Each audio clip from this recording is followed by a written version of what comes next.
Going to see Novo indicated to the upside. Banking stocks as well, Credit Agricole and Santander both coming in with some pretty strong results. And of course, Renault off the back of reports that Honda and Nissan may not be merging after all that going to show up at the opening trade, Guy.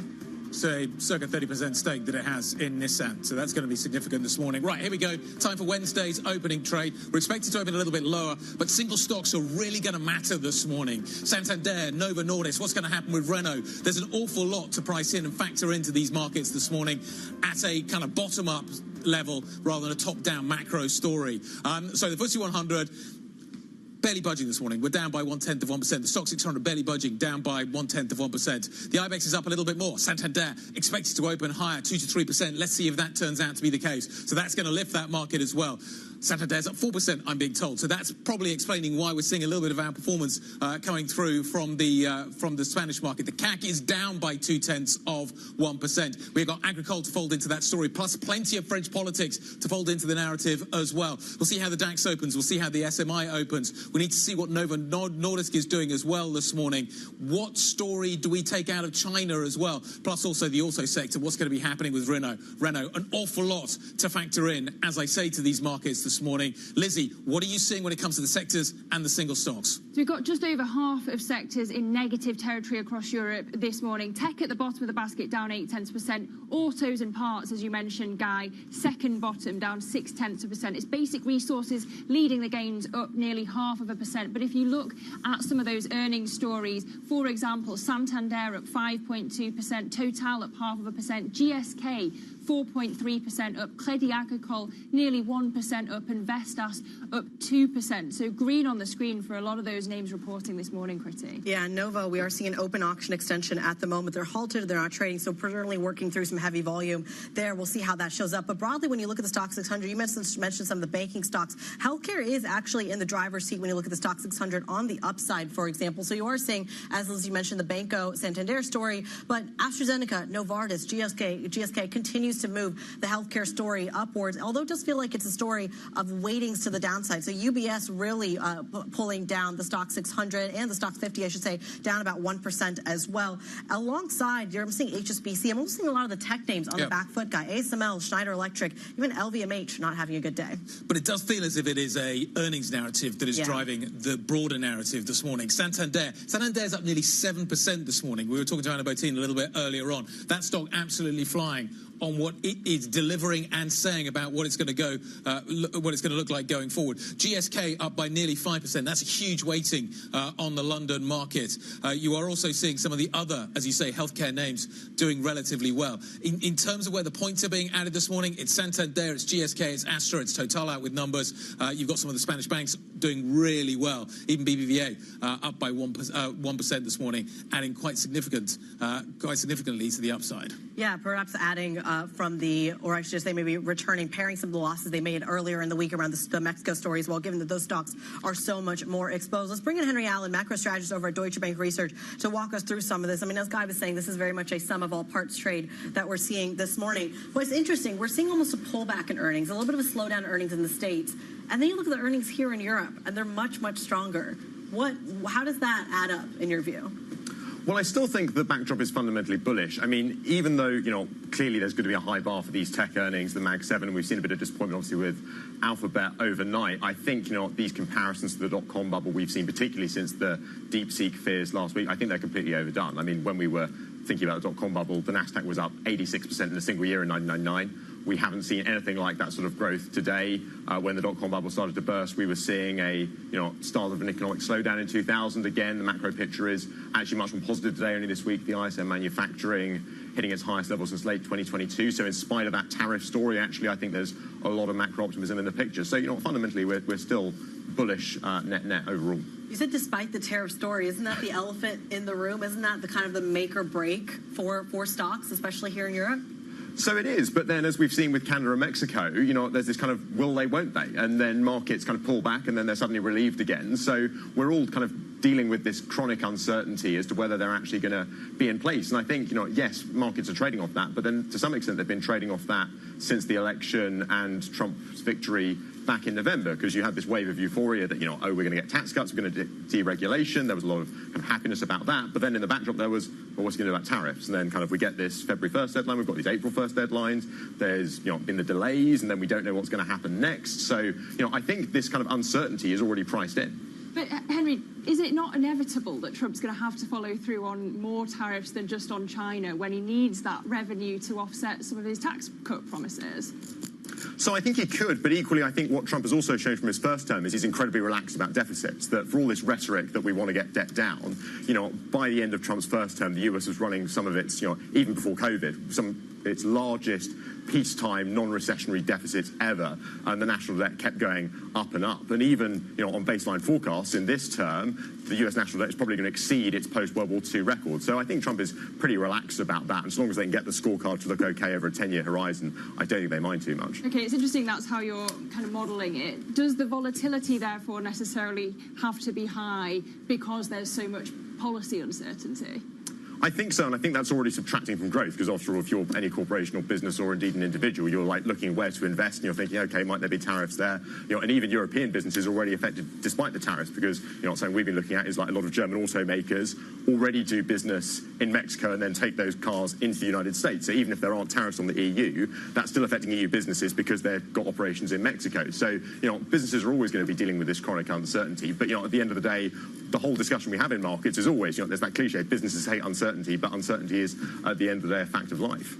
Should US businesses get used to a 10-year at 4.5%, and should US businesses get used to a dollar as strong as it is? I think they should, because fundamentally, if you look at long-end rates, all the fundamental pressures, not just from tariffs immediately and short-term inflation, are pushing higher. If you look at the pressures on governments to spend to fund aging populations, that points to higher yields. If you look at defence spending. Is that a problem for growth? Is that ultimately going to be something that slows this equity market down? Can the equity market continue to deliver the kinds of returns it's delivered over the last few years with the dollar where it is and yields where they are? I don't think we're going to see the kind of 20% returns that we've seen over the last couple of years, partly because in 2022, markets were coming off recession fears. So you kind of saw, even though there wasn't a recession, you kind of had your classic recession bounce back because the recession was priced in. So I think you're going to see that slow, but I think 10 to 15% returns are still possible because you've got a very fundamental backdrop where the Fed is still cutting rates and probably still going to cut rates. That's the direction of travel they've made clear, into a soft landing. And if you've got that backdrop, that's historically been very, very favourable for US equities. A lot of strategists this time last year were calling for equity markets to do very little. 2024 is going to be a tough year.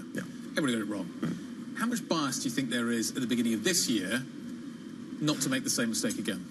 I think 100% there's been an overcorrection. And if you look similarly in 2023, most strategists are calling for a fall because of what happened in 2022. And then the market rose quite significantly. So you've always got that bias in place. You see in forecasters in all facets of life. They'll overcorrect for the last mistake. You see in political forecasts, people overcorrect for the... How much are we overcorrecting, do you think? You say 10 to 15%. Yeah. I think that's certainly possible because at the end of the day, there is no sign of a recession. There's no sign of fears of a recession. I don't think the Fed are going to hike rates this year, particularly with the Trump pressure. And, yes, the bar is higher because no one fears the hard landing anymore. But fundamentally, the norm is, if we have growth at 2 to 3%, potentially with some upside risk, some AI productivity, I think that's still an absolutely plausible bar that can be cleared. In terms of the performance we're going to see this year, Euro Stoxx 50 has done 7.8% in January. The S&P has done 2.6%. Does the rest of the world... Why doesn't the rest of the world continue with that performance for the rest of the year? I think partly because, US growth fundamentally is running stronger than the rest of the developed markets. we think of US growth kind of in 2.5%, 3% as rapid. Now, historically, that's not rapid because the US used to grow at kind of 4 or 5% if you go back decades. But compared to Europe and Japan would dream of those kind of numbers. So I think fundamentally there is always going to be that sense that the US is outperforming. And the US also very much now has a growth-oriented administration. Trump very much has said he wants to lead America to the new golden age. He's got deregulation, the tax cuts. They've kind of got an agenda to achieve that growth in a way that Europe, there's still a lot of outstanding question marks. Yes, they recognise the competitiveness issues, but are they actually able to deal with the policy implementation? Much more question marks there. Does deregulation outweigh the tariff risk? Is that kind of the way the market is thinking about this? I think to some extent, and I think they're also hopeful that the corporate tax cuts as well, if they come in, are also going to help equities in the US. But I think part of the reason markets are, I think, sanguine on the tariff risk is because in his first term, and I think what we've seen is different to that, but in the first term, they didn't actually have much of an economic impact. I mean, it's worth remembering that whenever a country imposes tariffs, as we've seen with the US, that causes your exchange rate to appreciate, so dollars become more stronger, that makes it cheaper to import, and that's actually offsetting some of the risk. Also, if your central bank is keeping rates higher because inflation's going to be higher, again, that's going to strengthen your exchange rate and again offset some of that tariff risk. So I don't see it causing a big change in the economic fundamentals. I don't see, the US trade deficit suddenly going back into balance. Well, I asked the deregulation question in the context of the fact that we're talking about banking consolidation here in the States, or here in Europe, excuse me. And yet, it does feel like people are trading the banking consolidation story, but so much of the banking consolidation story is based on competing with the United States and the deregulatory agenda there and the capital rules requirements there as well. So is the way to trade deregulation in the States, in Europe, to really just trade the banking consolidation story in Europe? I think that would be a good trade, and certainly if you see already the delays to the Basel III rules, you can see how the EU are reacting to the fact that the US is going to have a more deregulatory agenda, and as you can see right here in the UK actually as well, and in the EU, they don't want to find themselves outcompeted by the US. So I think almost you've got kind of this deregulation race where each side wants to stay competitive in the same way you saw in the past with corporate tax rates, that generally there was this push lower in corporate tax rates over recent decades because no country wanted to find themselves outcompeted. I think actually a story, particularly as memories fade of 2008, is going to be that actually deregulation is much more in vogue. People don't want as much red tape. There's a sense that this is being an obstacle to growth, and I think actually that, a bit like we saw with corporate tax rates in the past, could be a big reason for rallies in both the US and Europe. Henry, if I could bring you back to the central bank story. On Friday, we're going to get this R-star report from the ECB, the neutral rates report. On balance, when you're listening to the Governing Council, are you interpreting them as suggesting that neutral is terminal in Europe? I think so, yes. I think the big risk for them is obviously with the tariff story, and I think also because they've pre-committed effectively to saying that rates are still going to come down, it's going to be hard for them to backtrack off that, even though, as we found out earlier this week, inflation in Europe was a bit stickier than expected, both headline and core coming in a little bit above expectations. But I think because you've got those lingering fears of tariffs, we've already kind of knocked half a point off our European growth forecast as a result of that. I think it's going to be hard for them not to keep lowering rates, and as a result of that, you're going to see, I think, more euro weakening because markets aren't pricing in the fact that the Fed are likely to remain on hold, given the tariff are going to be inflationary for the US, but for Europe, if they do impose tariffs, it's probably going to be deflationary there because of the growth hit. What's the Fed hiking risk? I think it's low in the sense that, I'd say maybe 20, 30%. It's not my baseline at all, partly because having cut by 100 bits, to hike in the near term would basically be to admit kind of an institutional error. It would be to admit that those cuts were probably wrong. And I think where you've also got political pressure from President Trump now, who's made it quite clear, he doesn't want rates to go up. I think that's also kind of effectively going to add to How long can the Fed stay on hold for? I think basically unless inflation starts crossing the 3 mark. I think if inflation, kind of PCE inflation, starts going above the 3 mark, then that's going to up the pressure on them. So, but in the current scenario, it's basically just sit tight and wait and watch. At least a year, yeah. So how long does that phase last for? So let's say the data stays as it is at the moment. Are we basically on hold for the rest of this year? I think so, yeah. Because, the Fed have said themselves, their bias is still towards easing. That's where the dot plot goes. That's what, the Vice Chair said yesterday. Do the markets need cuts to go up? Do the equity markets need cuts to go up? No, because they're already pricing it in. And actually, I think, as we saw last year, if the reason they don't get cuts is because growth is outperforming, then you can see yields go up and equities go up. As long as you don't get inflation with that, that's okay. As long as inflation doesn't go above the 3. I think if inflation lingers above target, we'll be okay. Nice to see you. You too. Henry Allen, macro strategist, joining us from Deutsche Bank Research. Let's take a look at the core six. This is what it looks like this morning. This is the picture we have, and there's a number of names on here that really stand out. Novo is definitely one of them. Look at that. The pharma sector is having a very, very good day. LVMH and Ferrari, maybe a little less so. Ferrari out with numbers yesterday. We're going to get an all-electric Ferrari. Is my response to that. ASML is down by 1.33. Schneider, you got a reaction there to the data center story, and Nestle, a little bit of weakness there too. But there's plenty of other stocks we need to be focusing on, particularly the banks, plus a number of other names. Joe Easton's got all the details. So the standout stock for me today, guy, is Banco Santander, rising almost 8% now in Madrid. Now, I'm speaking to traders in my chats at the moment, and they've been saying that it is a blowout report from Santander. One trader said the market was only expecting a €7 billion buyback. They've done 10 billion. They've also beaten on the capital ratio and the net interest income. That stock rising the most in 2 years and actually hitting the highest level since 2018 for Santander, really the standout. Then in terms of pharma, as you've mentioned there, Guy, Novo Nordisk, one of the big gainers, the obesity numbers actually reassuring. Bear in mind, that stock did come off around 40% since the July high last year, but the obesity drugs do look pretty strong, actually towards the high end of some of their previous guidance in terms of the sales growth for that one. Then the other one was GlaxoSmithKline. Now this seems to be mostly linked to their oncology, so vaccines looking a little bit weak on Glaxo, but the oncology numbers, the cancer drugs, actually really strong. So again, another big mover for Glaxo. We don't normally see a stock as big as that in London, rising as much as 6%, but a decent move for that one. Then finally, a bit of red in terms of the other initial movers. So Renault coming down. Now this is, of course, tied to the Nissan story overnight, potentially that deal with Honda collapsing. Remember, Renault is the owner of around a third of the Nissan. I had to get that right in terms of the relationship there, but that is the reason that its stock is down, because they are a big shareholder of Nissan. So weakness in Nissan overnight feeding through into Renault this morning. That stock getting hit in Paris. Then in terms of rating changes, I love a bit of a mea culpa, and we've got one from Morgan Stanley saying that they should have upgraded Richemont earlier in January. They missed the big rally in that stock when it jumped after the earnings. They're saying they're upgrading it today. They've kind of apologised for not upgrading it earlier, but they say the valuation still is justified in terms of being overweight, so they upgrade that one today. And then another one to bring in briefly was ST Micro. This one is downgraded at Bernstein, which says there's no bottom in sight for the Franco-Italian chip maker. After we saw the upgrading guidance from Infineon yesterday, they're waiting for ST Micro to do the same. They haven't done that, and that stock is declining as Bernstein cuts the stock this morning. Joe Easton from our equities team walking us through some of those early movers. We thank you so much. Coming up on the program, we're going to look at some of those sectors very much in focus, including energy in Europe. Wind turbine maker Vestas boosting its energy outlook, while Equinor scales back its renewable energy ambitions. More on that and some of the other sectors in focus next. Stick with us. This is Bloomberg.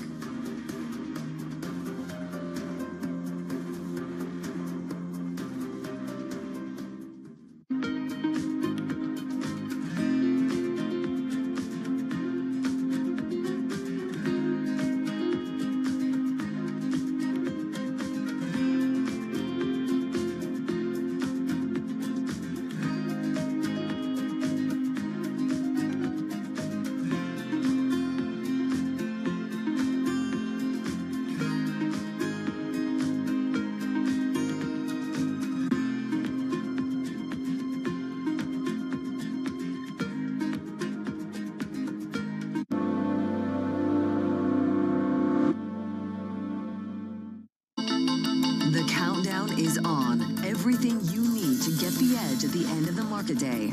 Big tech earnings kick off later this afternoon. Gilead is coming out right now. We have take two numbers. Back to the markets, right? Our bread and butter. NVIDIA is one of the best stories in the tech space. That actually matters a whole lot more. It might shock some of your viewers. You're watching The Close. Get ahead of tomorrow's trading with The Close. Weekdays on Bloomberg. Context changes everything. Bringing you up-to-the-minute geopolitical news whenever and wherever it happens. I'm David Gura in Rio de Janeiro, Brazil, and this is Bloomberg. Good morning. Good morning. This is Bloomberg Surveillance. Welcome back to the opening trade. This is Bloomberg Technology.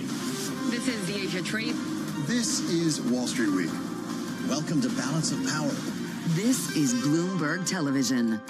Welcome to the world of decentralized finance. Massive outperformance from Bitcoin. Bloomberg is covering all things crypto, the people. The tectonic shift emanating from Washington. All we're looking for is clear rules and the ability to build in the United States. Crypto shouldn't be partisan. The transactions. Really a record-breaking moment. Crypto VC is back. And the technology. It's really the beginning of a global on-chain economy. And if America doesn't embrace it, we're going to be left behind. Bloomberg Crypto, only on Bloomberg.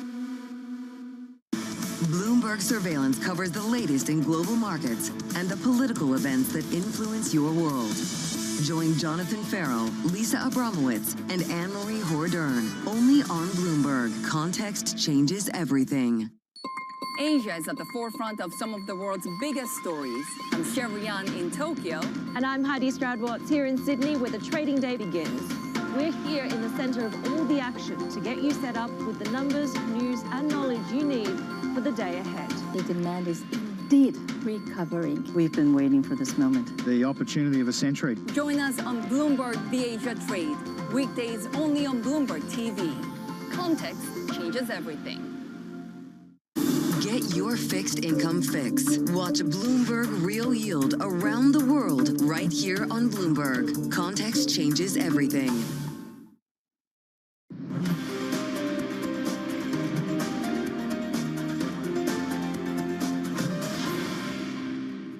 With some of these tariffs that is coming, we may see that will be some rerouting of ships. Ships that were supposed to go to Europe, to Asia, will now go to Europe, etc. So we will see a change in the market, but we are very robust in that respect.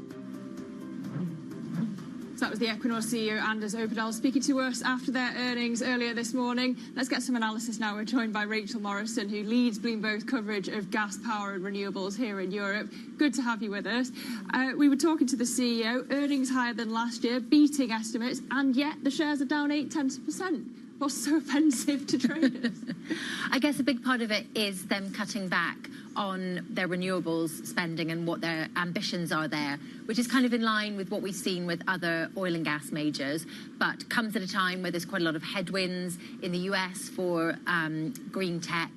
And yeah, it's kind of part of that growth story. You know, where is growth going to come from if they're not going into green energy, if they're just focusing more on oil and gas? I'm trying to figure out why Vestas is going down this morning, because it felt like a positive read. We're going to get the CEO on tomorrow morning. Is there anything that stands out that the market could be latching onto? The stock gapped higher this morning. I feel like I'm having a UBS moment I did yesterday, and is now starting to roll over. These numbers look fairly solid.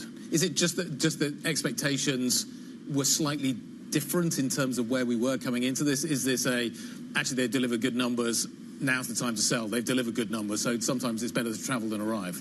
Yeah, it's a good question. I mean, it was a positive statement. We saw share buybacks and dividend reinstated, which is obviously, you know, giving money back to investors. But it could be around not believing the growth story. Yeah. We need to check in and see how people are feeling about that. But yeah, the US, they do say that onshore wind in the US will be a growth market. It was one of their biggest markets in 2024, and they continue to see growth there. So they're positive on the US. So it's definitely not a Trump overhang as things stand. Actually, I look at the longer-term share price. It's been fairly static, actually, from November, December, January, and the stock is now down by 3.5%. So the market's clearly latching onto something. We'll figure that one out. Talk to us about the Ørsted story, though. I mean, we're seeing two different stories from Equinor and from Vestas, at least in the trade this morning. How does this set us up going into Ørsted tomorrow?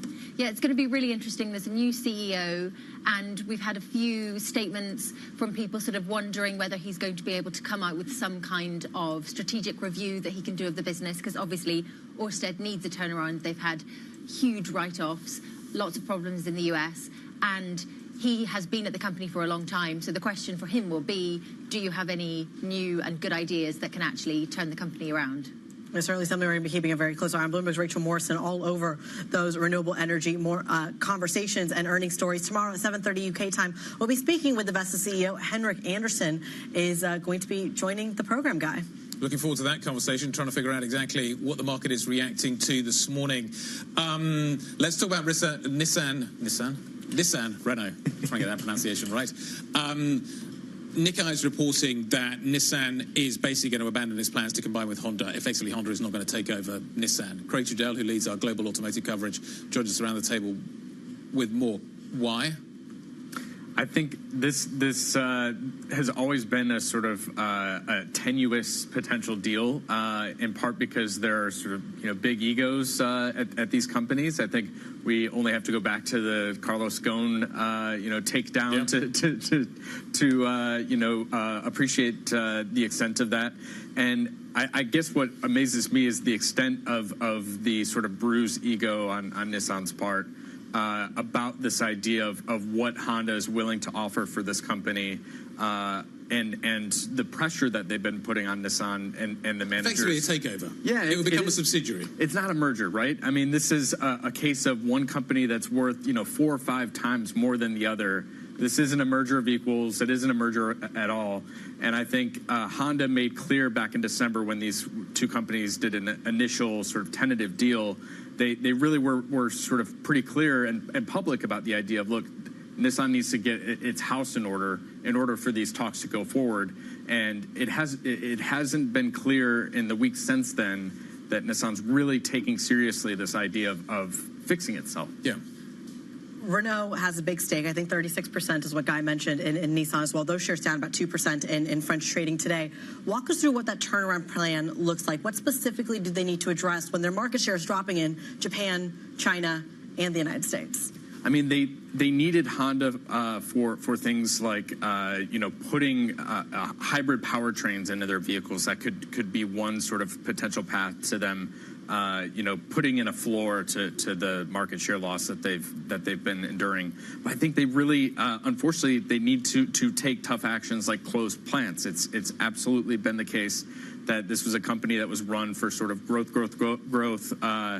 We go back to the Ghosn days and sort of talk about them with rose-colored glasses. He bears some of this as well in terms of really having bigger eyes than this company had the stomach for the products to be able to sort of fill those factories. And it's just become more apparent over the years that this company needs to restructure in substantial ways. So, Greg, the reasons for the takeover are still there. The problems at Nissan are still there. Is this completely off the table, or could it be back on the table if the personalities and the price were right?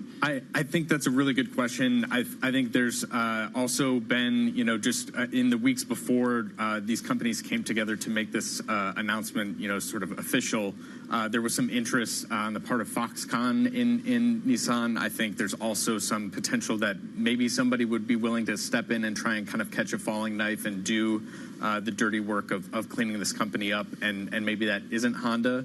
I think the big question that sort of arises from that is, what's going to be palatable to the Japanese government, because I think all along it's been sort of viewed that that's who's really behind the scenes here, trying to put these companies together, trying to find a Japanese solution for these two companies that will lead to Nissan at least, keeping Japanese factories as many as possible around. Okay, so we watch out for a potential future deal if it's the Japanese government really pulling the strings. Craig Trudell, we thank you for that analysis as we look at the Honda-Nissan deal off the table for now. We'll be back with plenty more on the programme. Do stay with us. This is Bloomberg.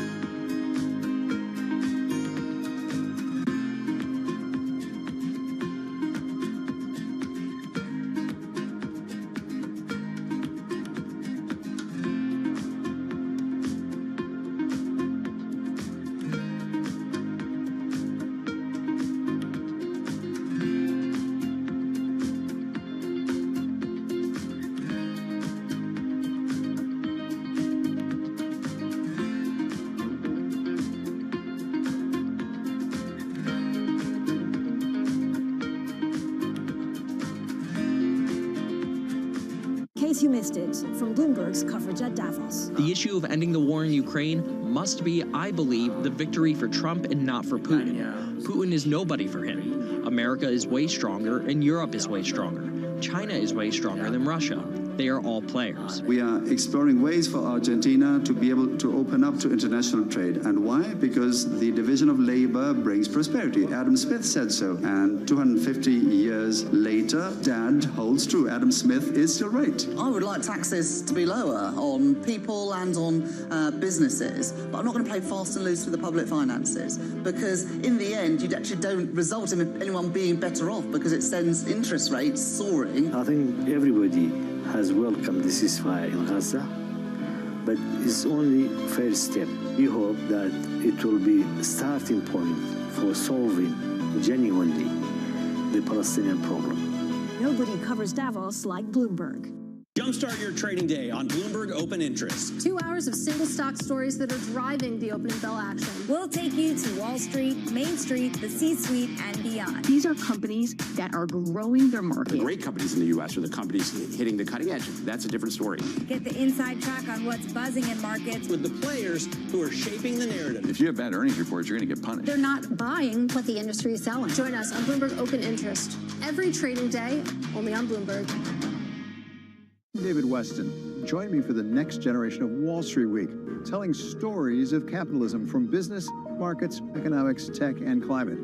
Each week, we'll go on the road for a look at what lies behind the headlines of today and what will likely be the headlines tomorrow. Above all else, it's a mission. It's done nothing but grow immensely. To me, that's an extraordinary sign. We can be the change that we want to see. Watch the all-new Wall Street Week. More than what you need to know, it's what you need to think about.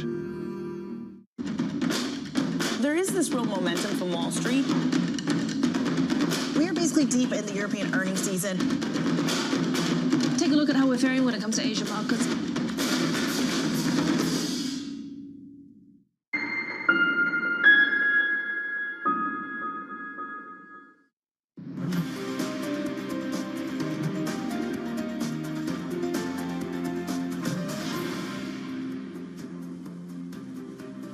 This is the opening trader at 30 minutes into today's session. We are seeing some mixed picture here, though, because if you look at the market, breadth is certainly not on our side. We are seeing a mostly downside market, although perhaps a little bit of positivity to the upside. The earnings reports have been broadly positive. The Stock 50 about flat at the moment, but like I said, the DAX is down about 0.3%. The other indexes pairing some of those early losses, Guy. So about geopolitics, could be a dramatic intervention into the Middle East story.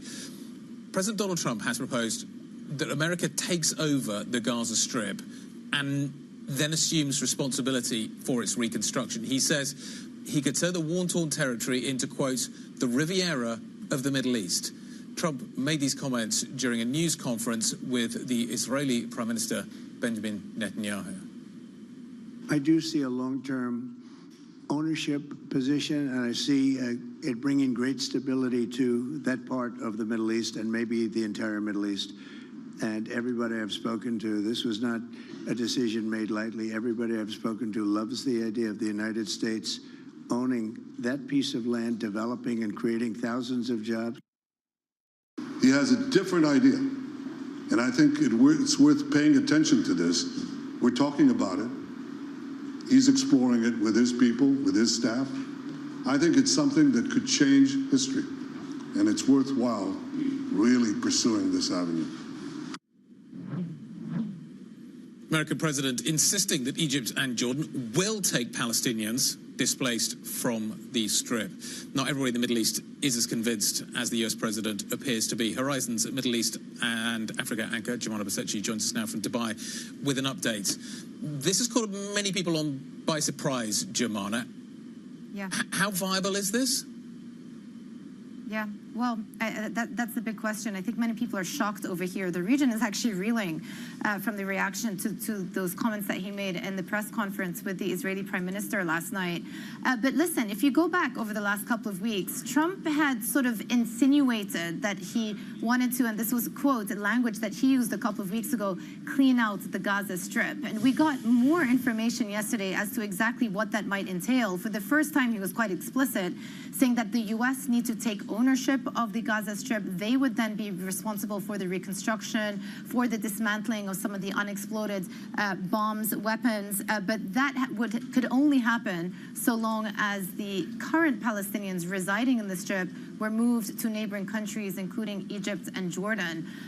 Shocking to hear such explicit language coming out from the U.S. president, and a real case of him upending decades of U.S. foreign policy in the region, not least because there was no recognition or no mention at all of the progress towards a two-state solution. And of course, the U.S. for a long time have been saying that they would like to see a two-state solution created in the region on the back of those Oslo Accords in the early 90s. No mention of that in yesterday's statement, but also no paying respect to the fact that many Arab nations have rejected the possibility of accepting more Palestinian refugees into their countries. And so the reaction from the Middle East has been quite strong this morning. And there is a feeling from this part of the world that the suggestion is dead on arrival. Jamal, you mentioned the regional reaction. At Davos, Donald Trump put Saudi Arabia right at the centre of his comments. We've heard about the investment plans from Crown Prince Mohammed bin Salman. We've heard, the possibility that Trump's first foreign trip would be to Saudi. Then you have Saudi responding to this, reiterating support for a Palestinian state. How do proposals like this on Gaza affect the Trump-MBS relationship? I think that is a very key question, because one of the goals that Trump would like to achieve in the region over his next term is to get to that normalization agreement between Israel and Saudi Arabia. And it was notable that at 5 in the morning local time, this was very early, the Saudi Arabia Foreign Ministry put out a statement categorically rejecting the language that we used at the press conference. So they didn't say it explicitly, but what they did say is the kingdom unequivocally rejects any infringement on the rights of the Palestinian people. They also reiterated that the Palestinians deserve a right to their own statehood and to sovereignty. And by the way, Axios was reporting that the day before, even before this press conference took place, 5 Arab foreign affairs ministers alongside a Palestinian official had actually sent a letter to Marco Rubio, the U.S. Secretary of State, saying that they reject the notion of any forcible displacement of Palestinians. But then, of course, after that, President Trump went on to deliver those remarks. So they have definitely not gone down well amongst U.S.'s allies in the region. All right, we thank you, Jemana Basecci, our Horizons anchor, with the context from the Middle East. And we'll be back with plenty more on the markets in just a moment. This is Bloomberg.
What legacy I would love to leave is to make sure that in my village I have infrastructure. So long when I'm gone, things are still working. Then I have done my job. And if some people get inspired through my work and then try to engage themselves for their community and create something that is inspiring for everyone, I will be happy. What's the best piece of advice you would give to someone young who wants to make a difference actually in this world? In architecture or with something else?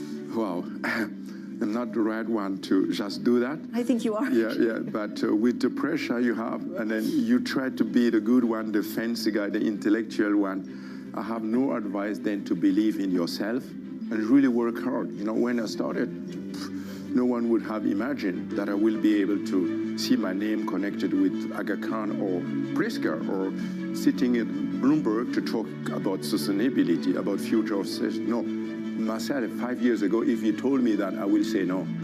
I will never imagine. So I will encourage everyone to believe in what you're doing and not try to run after the newest of the newest. Just be consistent. Just work on things that matters for you. Really, at the long term, it pays.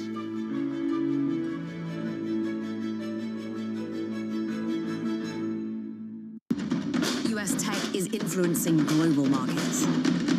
Technology is driving business across Europe. Companies in Asia are betting on tech. Bringing you up-to-the-minute financial and geopolitical news whenever and wherever it happens. I'm Francine Lacroix in Davos, Switzerland, and this is Bloomberg.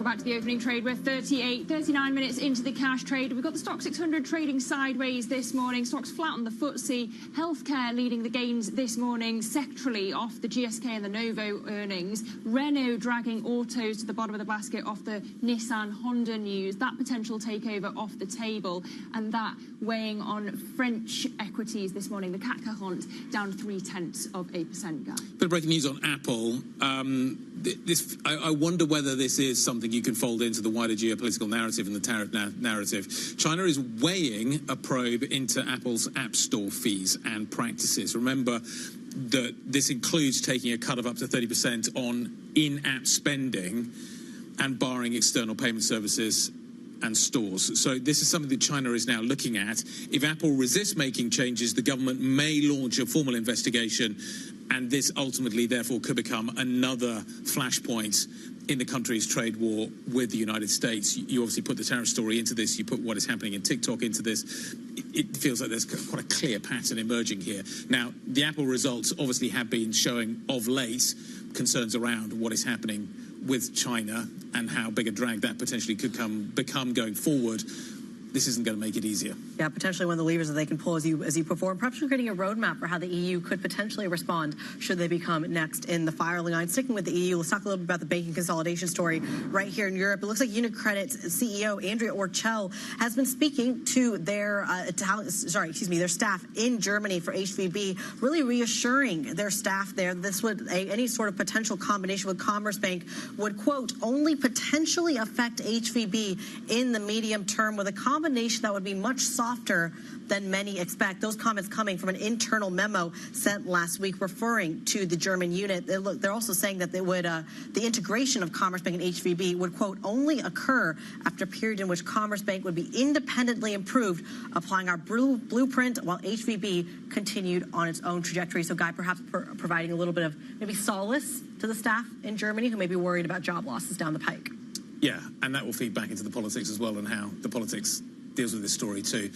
Let's talk about what else we are expecting throughout the rest of the day. At 9 a.m. this morning, we're going to get Euro area, UK and Euro area PMI data. I would like to point out that we've had the Spanish composite number and the services number out within the last few minutes, and they look a little light. They're still good, so 54 on the comp number, 54.9 on the services number, but those are below expectations. We've got a lot of Fed speak a little bit later on as well. Jefferson, Goolsbee, Bowman speaking as well. Bowman, obviously the hawk. We've got Richmond Fed President Tom Barkin joining Bloomberg Surveillance. Look forward to that.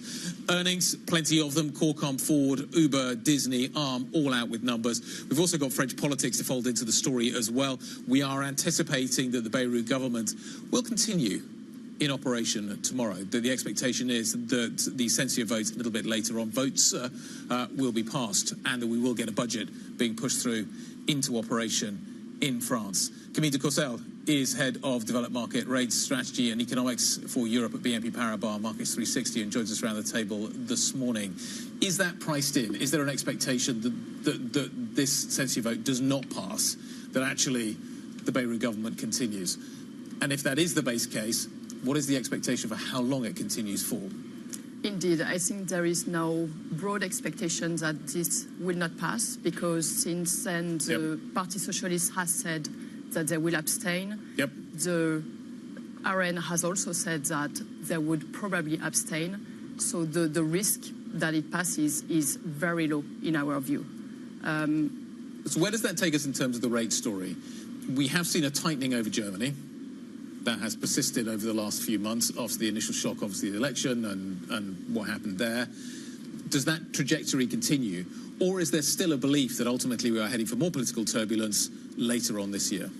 So I think Belarus government has managed to get this tacit support from the left, from the Party Socialist, which is key for the market, which makes that the political background is looking much more stable now. So that is good news for the market, that is good news for rating agencies, because as long as you have this implicit support, the rest of the opposition won't have sufficient seats to make the government fall. So that means that the budget in this is now looking very likely to pass in the next 2 weeks. So this is positive somehow for sentiment in France. And therefore, we have actually ourselves turned a lot more constructive on OATs since the start of the year. So we could still see OATs drift a bit closer to Germany, but the market has already tightened a fair bit. So we would tend to expect that 70 bips could still remain a resistance area. So 70 to 80 bips is likely to remain a range. And then in the second part of the year, what will become more important for the market will be any headlines on the deficit. 71 now. We're kind of at that 70. I was just about to say, what brings it, substantially lower? If there's deficit concerns are still really not tackled at all, we're still looking at, I think, 5.4% is the deficit under this new plan.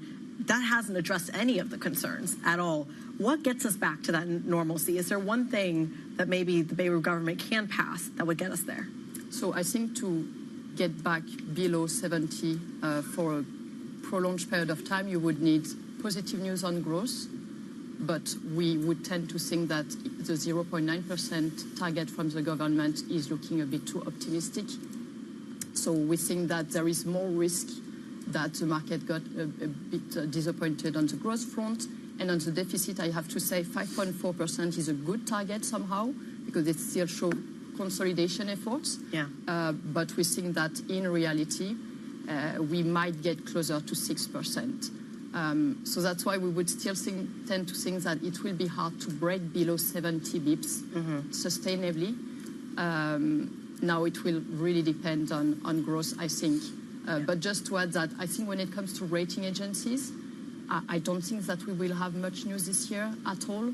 So that could also comfort the market in adding a bit more long position in OATs. 5.4% down from like a 6.1% expectation is still quite the accomplishment from a very divided French government. Let's talk about it a little bit from a broader perspective here. There's been a narrative that the periphery will continue to outperform the core in a really big way, despite the fact that Spain, even Italy, are still dealing with very similar budget concerns that France is currently kind of temporarily perhaps waded through.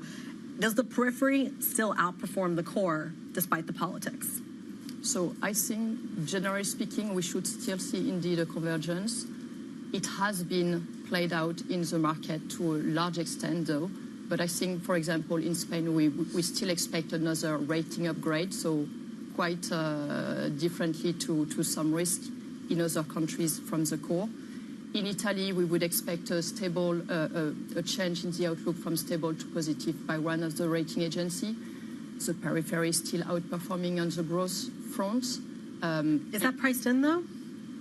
So I think the market has moved a lot already, but I think it's probably like a long-term trade, like let's say a 2-year trade.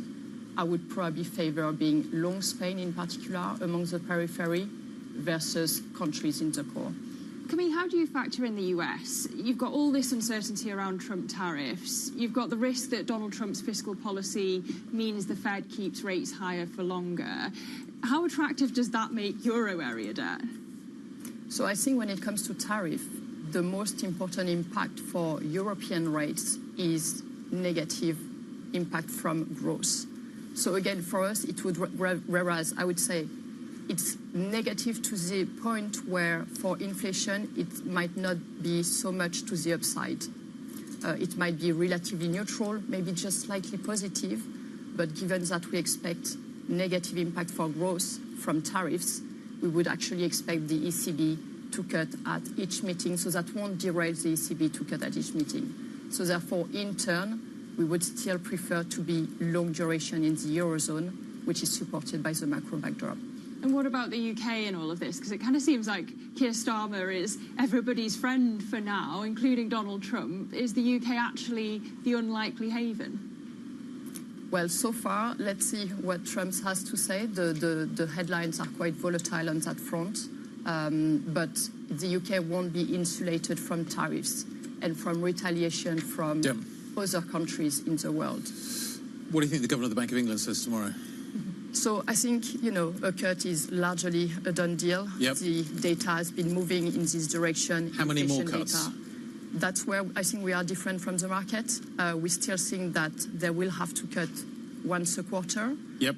We think that the risk is for less in the next 5 months, let's say, but especially because of the uncertainties of the pass-through of the budget to inflation. But in the second half of the year, we think that if there is a risk, it's for more cuts. And just the fact that rates have been, the sell-off that we had in longer-term rates in January make that the Bank of England might be forced to cut more beyond this near-term inflation shock.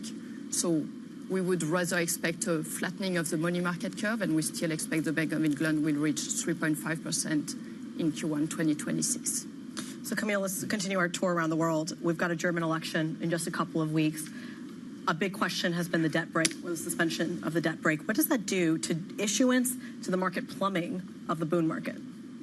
So I think debt brake normally would mean more spending, more bond issuance. We have seen a lot of positioning in this direction since October mostly. So, for example, investors have been going short asset swap spreads to express that view.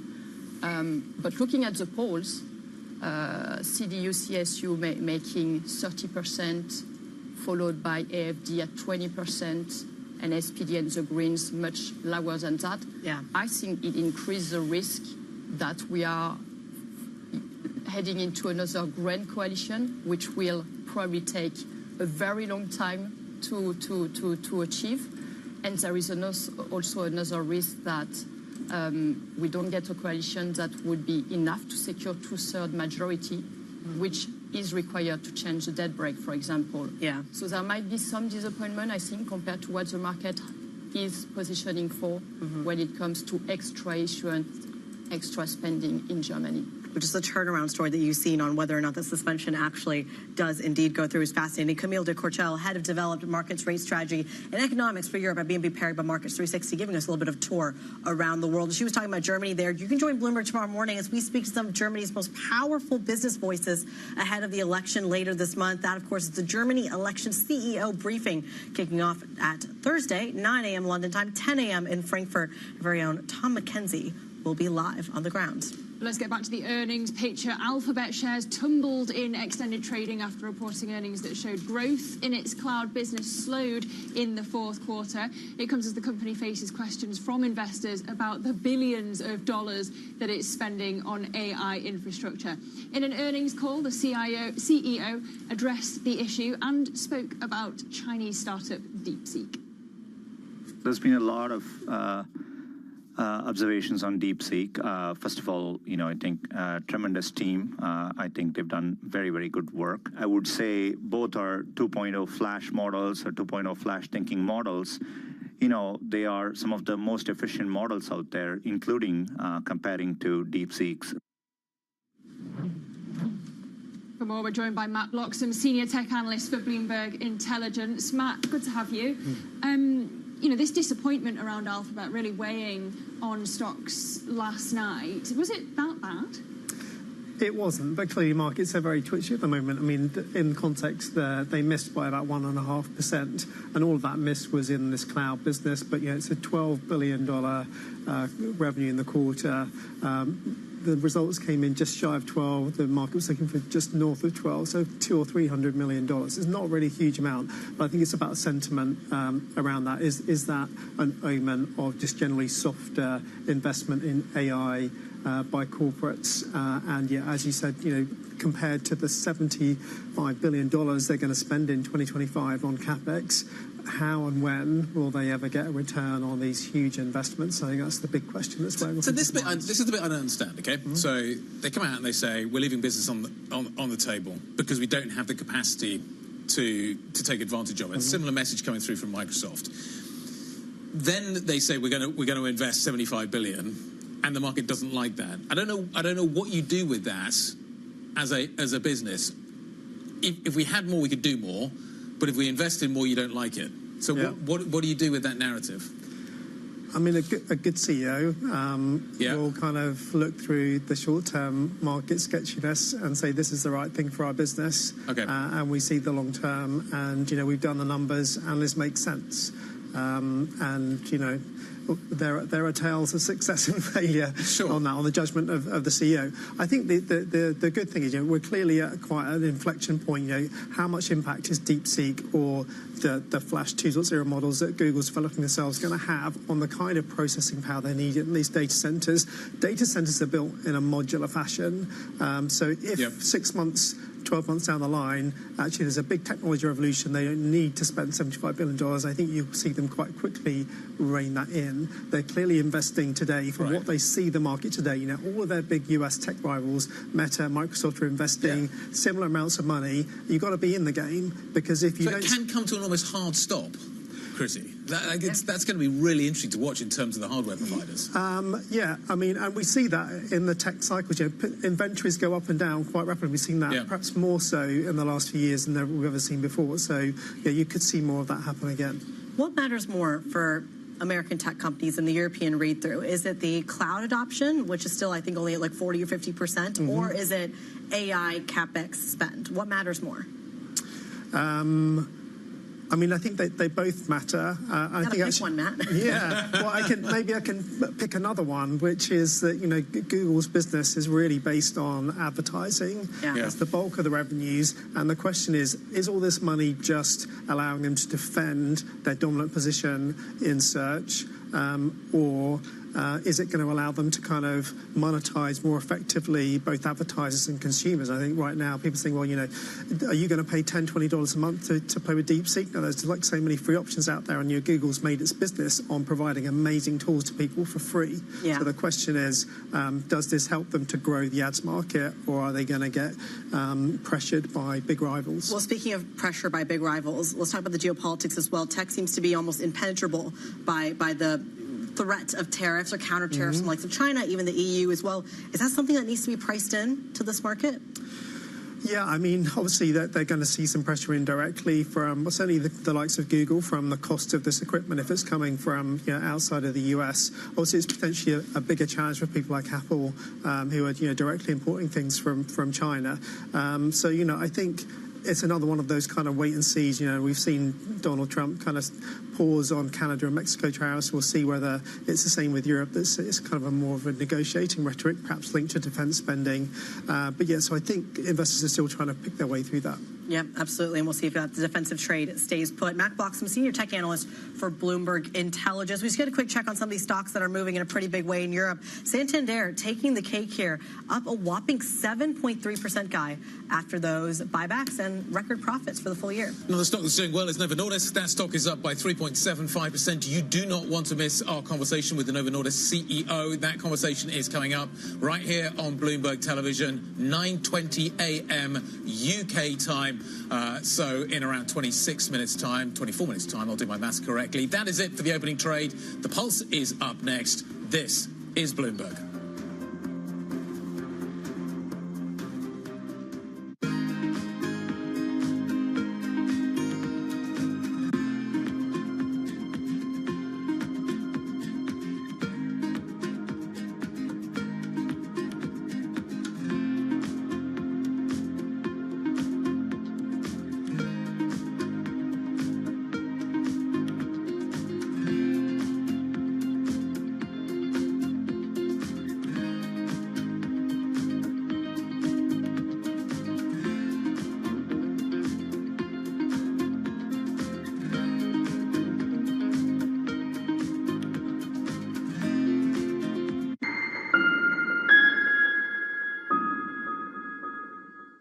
Listen carefully. Can you hear the rhythm in the markets?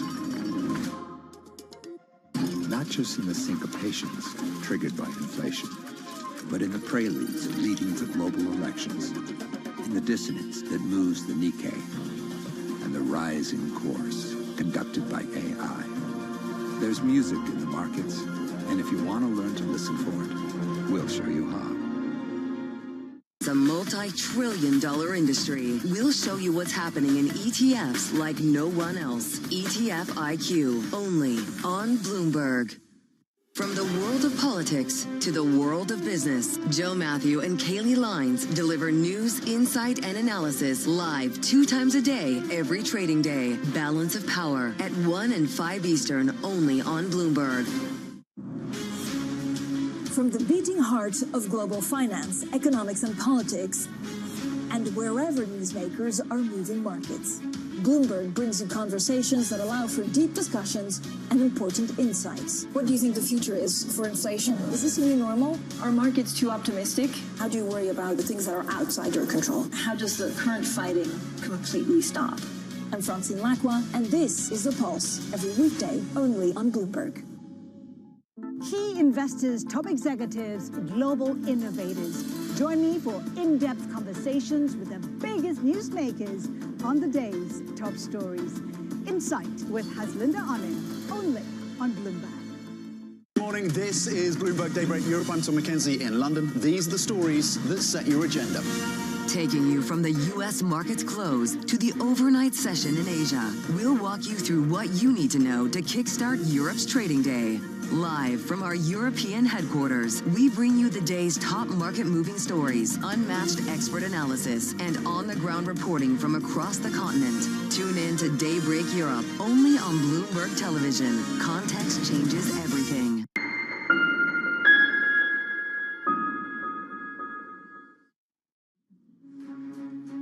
Well, Donald Trump says the U.S. should take control of devastated Gaza Strip and relocate the area's residents, drawing criticism and concern in the Middle East. China's antitrust watchdog weighs a probe into Apple's App Store fees and practices as tensions between the world's 2 biggest economies escalate. Plus, Novo Nordisk jumps after the Danish drug maker says sales will likely surge again this year as it builds supply for its blockbuster weight loss drugs. And we'll speak to Novo's chief executive in the next 20 minutes. But first thing is first, look, there's quite a lot going on in the markets. I have to say, the news flow is absolutely terrific today because it's coming from all parts, and of course it's having a big impact on the markets. Now, U.S. stock futures, of course, falling after some of the tech concerns.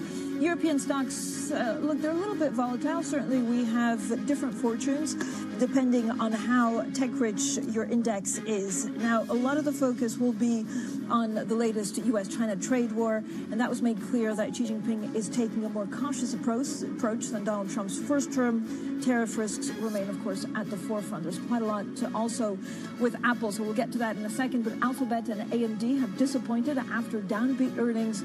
Fourth quarter revenue at Google's parent company missed estimates after growth in its cloud business slowed. Now, while chipmaker AMD gave a lackluster outlook for AI, Alphabet pre-market down 7%, Advanced Micro Devices down 9%, and then China, of course, weighing on a possible probe into Apple's App Store fees and practices. Pre-market Apple down some 2.7%. Again, I think a lot of market participants will try and figure out over the next 24 hours exactly how much more retaliation China can put in place. So for the conversations that matter and the insights you need, let's get started.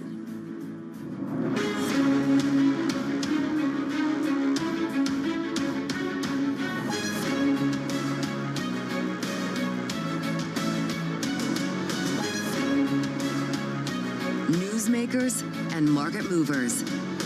This is The Pulse with Francine Lacqua. Well, good morning, everyone, and welcome to The Pulse. I'm Francine Lacqua here in London. Now, politics and tech continue, of course, to dominate the news agenda as Donald Trump's Policy moves and announcements reverberate around the world. In a moment, we'll discuss China's latest response on trade with Peter Elstrom, Bloomberg's executive editor for Global Tech. But let's begin with President Trump's comments on Gaza. He's drawn sharp opposition from Saudi Arabia and the wider Middle East after saying the U.S. should take control of the devastated Gaza Strip, move the area's residents to other countries, and rebuild it into a new, quote, Riviera. Trump made the comments during a news conference with the Israeli Prime Minister Benjamin Netanyahu. I do see a long-term ownership position, and I see it bringing great stability to that part of the Middle East and maybe the entire Middle East. And everybody I've spoken to, this was not a decision made lightly. Everybody I've spoken to loves the idea of the United States owning that piece of land, developing and creating thousands of jobs. He has a different idea, and I think it's worth paying attention to this. We're talking about it. He's exploring it with his people, with his staff. I think it's something that could change history, and it's worthwhile really pursuing this avenue. With us now is Rosalind Matheson, Bloomberg's EMEA news director. Rosalind, I think the question everybody really wants to know, is Trump serious about Gaza? Well, it seems so. As you saw, he's talking about this, saying it would be a stabilizing factor in the region. And the interesting thing is what he seems to be doing is endorsing the idea of Israeli control of Gaza and the U.S. supporting that militarily and then obviously involved beyond that. And he's saying to do so, that would mean relocating, moving people out of Gaza, which has been destroyed heavily by this conflict between Hamas and Israel, relocating them, making them go to other countries in the region, and then rebuilding and casting this as a stabilizing factor. Of course, we're seeing the reaction today from countries in the region and others saying this would be potentially extremely destabilizing for a very, very fragile region. What it really does is take the idea of a two-state solution for the Palestinian people off the table. And it's talking about relocating, making people move out of the place that they live in, and countries in the region saying, hang on, this could be extremely dangerous in a region that remains very, very delicate and fragile. And so you're seeing that instant reaction today. Is he serious? He said it's something he wants to explore. And we know with Donald Trump that he does like to look at these places and opportunities. And so we do have to take him quite seriously in this regard. And obviously something that you can see the reaction from the Israeli Prime Minister that he would very much welcome. Ros, thanks so much. Ros Matheson there, Bloomberg's EMEA news director. We'll have a full debrief, of course, on the situation in about 25 minutes when Ros joins us back. Now, China has also announced a potential investigation into Apple's policies, including the fees it charges app developers. Now, the investigation predates the tensions over tariffs, but could become another flashpoint. Apple shares trading lower in U.S. pre-market. With us now is Peter Elstrom, Bloomberg's executive editor for Global Tech. Peter, I mean, this is, again, and welcome to the program. In the last couple of days, we thought that China would have a tempered, response, or certainly they went after the U.S., but in a tempered way. This feels the same way. I mean, it's not the bazooka that they could have done. Yeah, that's exactly right. We see these tensions between the two countries rising. The U.S., of course, imposed the 10% tariffs on China. And in response, we're seeing some measured responses from Beijing right now. We have the investigation into Google. And just to be clear, the Apple investigation was not announced. This is a sources-based story where we're reporting that we understand the regulators at SAMR are taking a look at Apple. They've informed the Apple executives in the country that they're concerned about some of these practices that they have in the App Store. These have been issues globally, really. It's not just in China, but they're taking a 30% cut of revenue from the App Store in certain cases, and they're also limiting your payment options so that you run through the Apple Store. So it's not clear whether this is going to escalate into a probe right now, but it's clearly serious for Apple. Peter, I mean, I have to say, in general, like, U.S. tech has had a pretty incredible 3 weeks, mainly for the wrong reasons. I mean, a lot of the tech bros were at inauguration, then we have DeepSeek, and now AMD was quite disappointing, as was Alphabet. Well, the big question in the earnings season this year is, this quarter, we're seeing that these tech companies are making enormous investments in AI, and they really want to understand whether the companies are going to get a payoff from that. Are they going to get revenues? And Alphabet in particular, you saw Sundar Pichai came out and he said they're going to spend $75 billion. Enormous money, much more than analysts had expected, but revenues came in a little bit disappointing. They were expecting $83 billion. Instead, the company only reported $82 billion. It sounds kind of minor, but at this point, investors are very sensitive to this idea that AI is not going to pay off, despite these tens of billions of dollars that they're putting into all sorts of CapEx. Peter, thank you so much, as always, for joining us. Peter Elstrom there. Now let's assess how markets are reacting to the first volleys being fired in the trade war between the U.S. and China. With us now, Vasiliki Pachoutouridi, head of EMEA iShares fixed income strategy at BlackRock. Vasiliki, thank you so much for joining us. I mean, you basically now have to be a geopolitical expert, right, trying to understand what it means in terms of trade and tariffs. And 2 weeks into, the Trump presidency, there's just a lot to weigh through. How do you think he'll use tariffs from now on? Exactly, Francine. And I think the fixed income market has been used to becoming a geopolitical expert and a volatility expert the past couple of years. Listen, I think tariffs clearly, they mark an escalation in trade protectionism. Of course, there's still a lot of uncertainty out there. Our view is that probably a 10% tariff is going to be like a baseline. 25% could be used as a negotiation lever from here on. But I think markets, they need to kind of absorb the news and kind of like think if they want to recalibrate portfolios or not. For us at BlackRock, recent developments have really reinforced our underweight in U.S. Treasuries and the fact that we think you're not compensating for taking duration in the Treasury market. People should expect to be compensated more. Also, the Fed has very little room to come to the rescue should we see a stagflation shock. On the other hand, we're turning more positive in euro government bonds. Obviously, the ECB has more room to act and cut rates, and they have been decisive the past couple of months. And I think, the supportive ECB is making the case for European duration a bit more positive right now. Is there anything in Europe that looks attractive given the downbeat expectations on Europe? Yeah, I mean, if we stay into kind of the rate space, we can start with core European rates. We like bonds more than French government bonds. Obviously, over there, we're not taking any directional bets until the political dust settles. Bonds are not cheap, but obviously supported by ECB cuts. And when you look into periphery, I think investors, they're really trying to lock in yields and kind of capture that yield, particularly from BTPs and Spanish government bonds. Probably a bit more value on the latter. Vasiliki, thank you so much. We'll get back to Vasiliki Pachoutouridi from BlackRock. There's plenty more to come, and this is Bloomberg.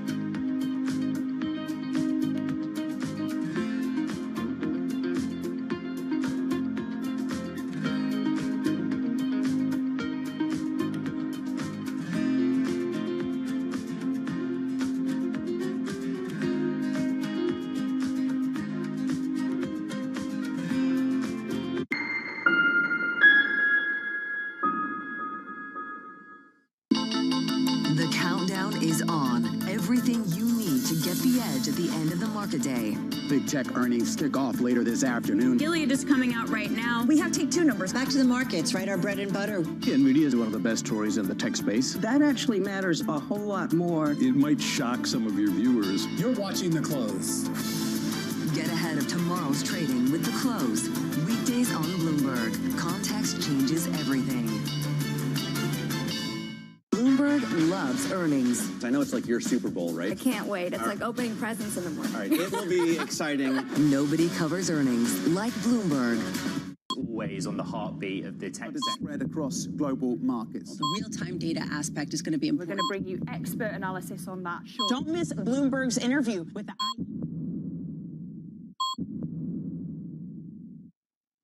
Welcome to the world of decentralized finance. Massive outperformance from Bitcoin. Bloomberg is covering all things crypto, the people. The tectonic shift emanating from Washington. All we're looking for is clear rules and an ability to build in the United States. Crypto shouldn't be partisan. The transactions. Really a record-breaking moment. Crypto VC is back. And the technology. It's really the beginning of a global on-chain economy. And if America doesn't embrace it, we're going to be left behind. Bloomberg Crypto, only on Bloomberg.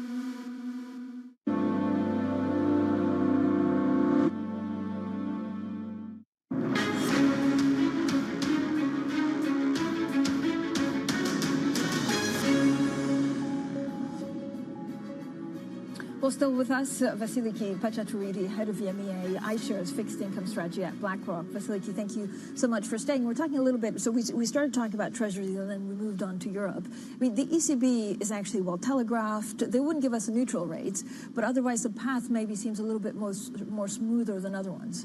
Yeah, definitely. I think we should expect like back-to-back rate cuts from the ECB until kind of we reach a rate of about 175.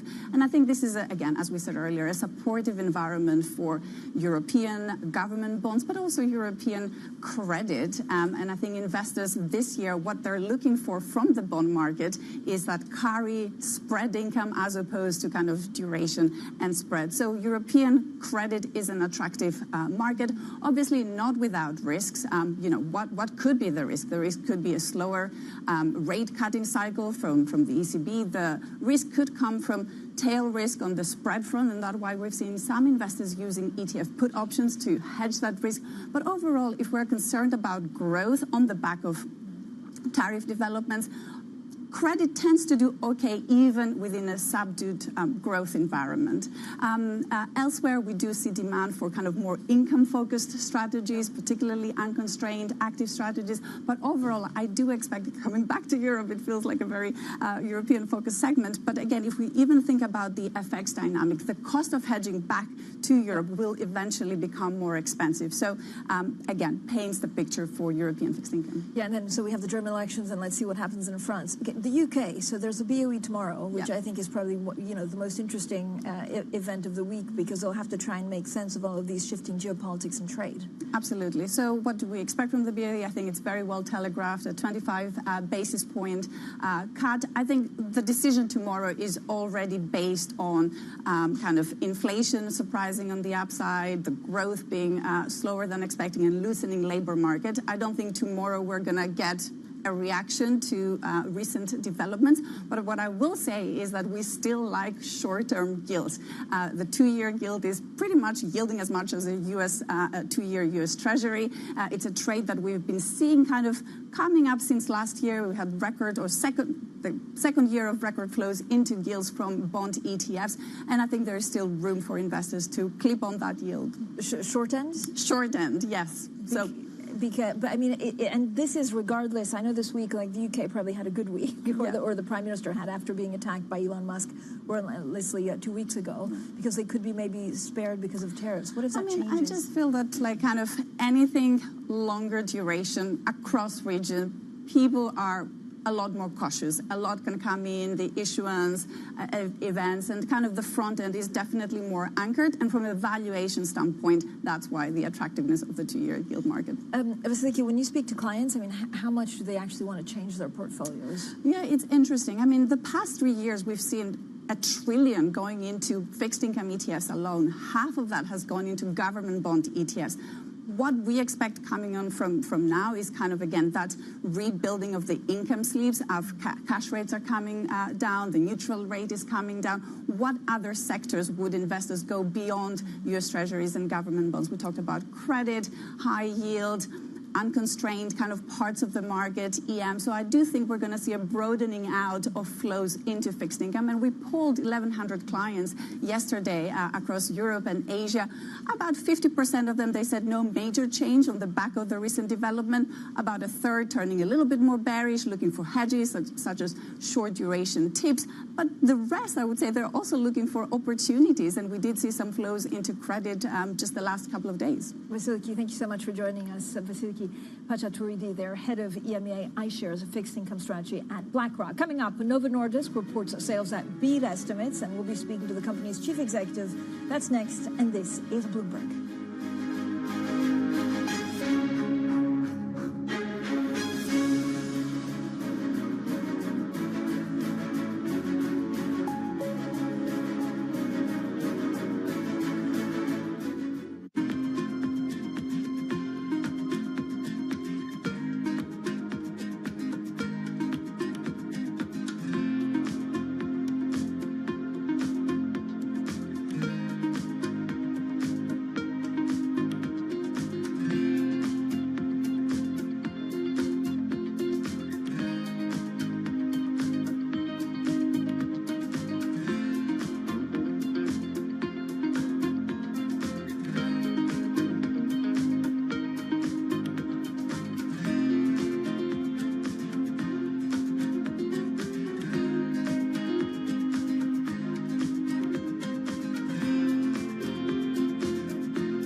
bringing you up-to-the-minute financial news whenever and wherever it happens. I'm Michael McKee at the Federal Reserve, and this is Bloomberg.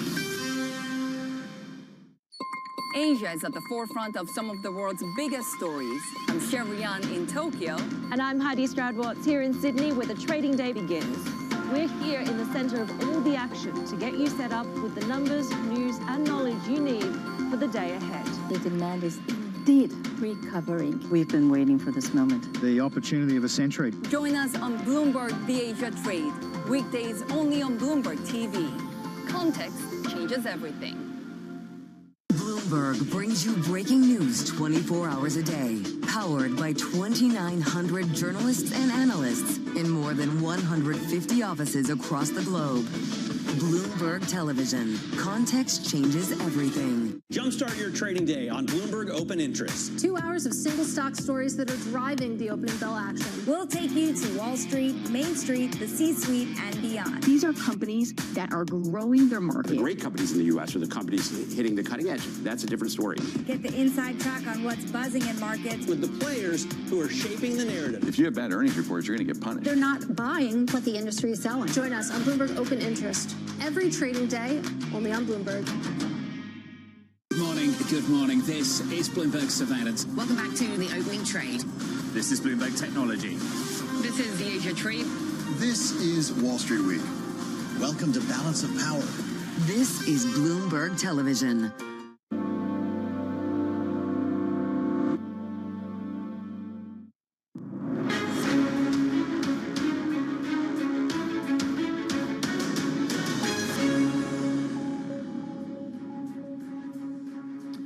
Welcome back, everyone. Now, U.S. equity futures, European stocks actually down. Let's get the board, and this is really due to concerns over the trade war and some pretty disappointing earnings from Alphabet and Advanced Micro Devices. Now, yen, gold rising as investors definitely seeking some of the safe havens. The 10-year Treasury yield dipping, the dollar weakened. Some of the key events this week include earnings report from Amazon, but also U.S. jobs data, which may, of course, impact market sentiment. Now, talking about the markets with us, Vasiliki Pachatouridi, head of EMEA iShares fixed income strategy at BlackRock. Vasiliki, I guess to understand Donald Trump tariffs and policies, you have to understand what he wants with the dollar, or whether he would mind if dollar were to strengthen from here.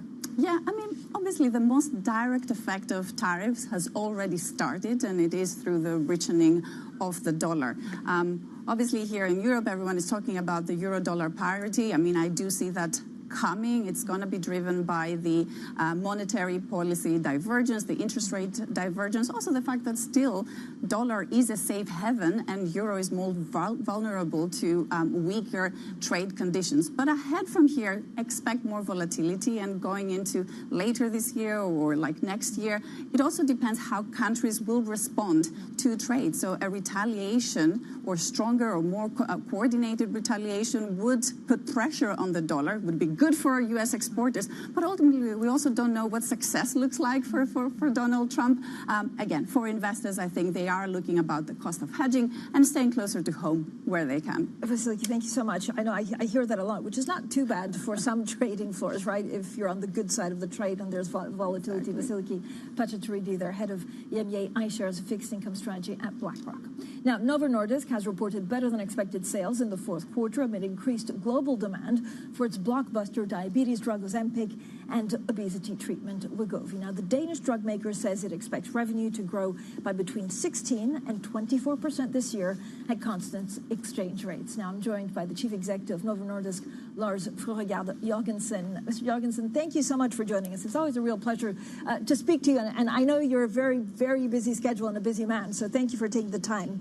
The U.S. president has promised tariffs on foreign pharmaceutical goods and has also threatened Denmark specifically for tariffs as he seeks to gain U.S. control over Greenland. What potential impact, Mr. Jorgensen, do you see for Novo?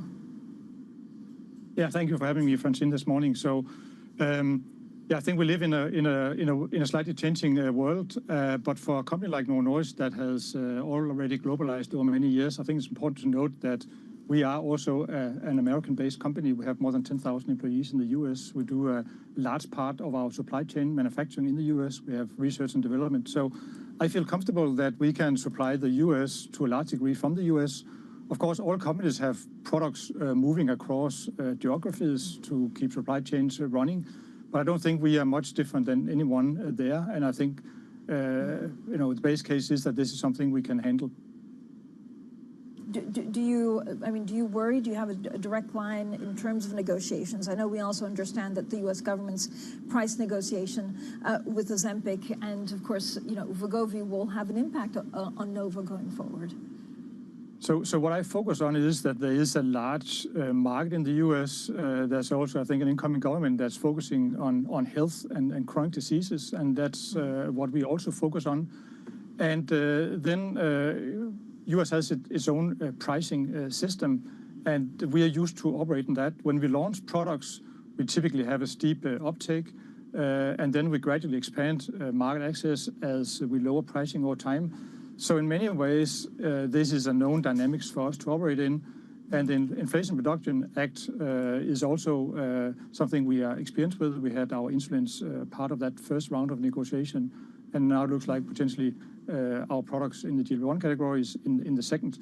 So these are known, challenges to deal with. The real underlying important notion here is that this is a large market, and we're only serving a fraction of the market, so there's a very large volume opportunity, and that brings better care and improved health to patients.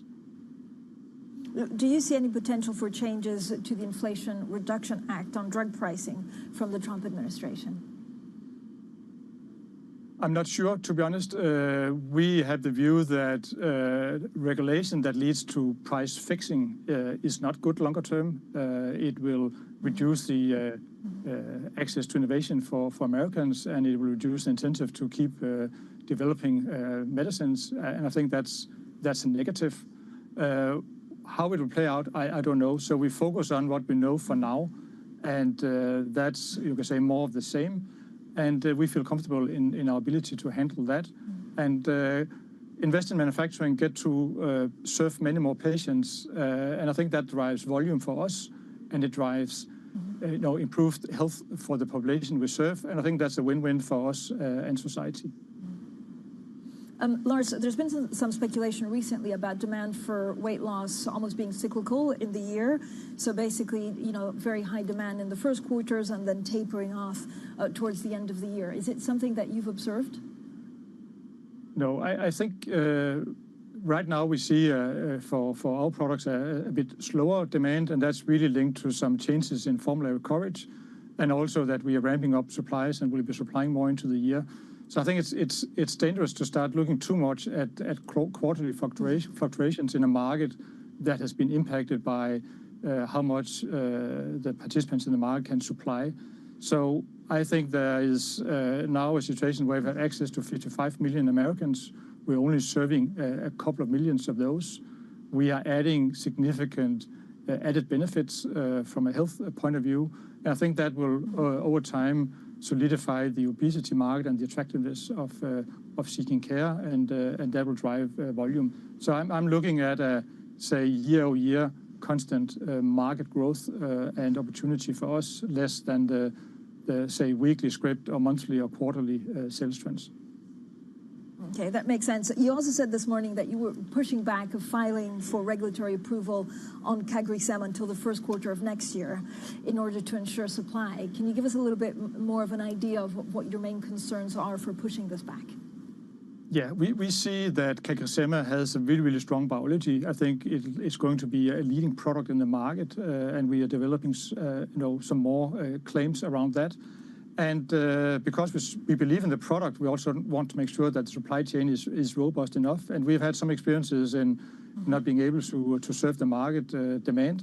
So in pushing the regulatory filing a bit, we make sure that we get, the full capacity and all the lines into the regulatory filing. And that means that we can ramp quicker and serve the patients who will want to be on CagriSema. So it's a small change. But it doesn't change our confidence in the product. But in terms of the supply, I guess, concerns, would it be the injector pen or some of the drug ingredients?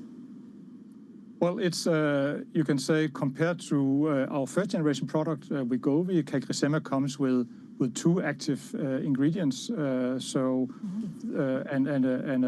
a pen. So it's a bit more complex supply chain than we operate with, and that's why we had to make sure that all of that is in place for launch. So it's a supply chain preparedness decision. Can I also ask you about amycretin, the injection? How easy is it to manufacture, and can you move, directly to phase 3? Yeah, so this is an important topic. We saw in January some really exciting data for amycretin in a phase 1/2 trial. This is a unimolecular format, so 2 mechanisms, GLP-1 and amylin, made into one molecule. So as such, it's easier to scale in manufacturing. Based on the relative sizable phase 1, phase 2 trial, we will enter a dialogue with the regulators in potentially going directly to phase 3. More about that to come later on. But it's really a sign of our leadership aspiration in having a number of products, teasing out the maximum benefits in this category. And we also have, as part of our announcement, that we are now submitting our oral GLP-1 for obesity in the US. So we think we can also be first to the market in having a highly efficacious and safe oral treatment for people living with obesity.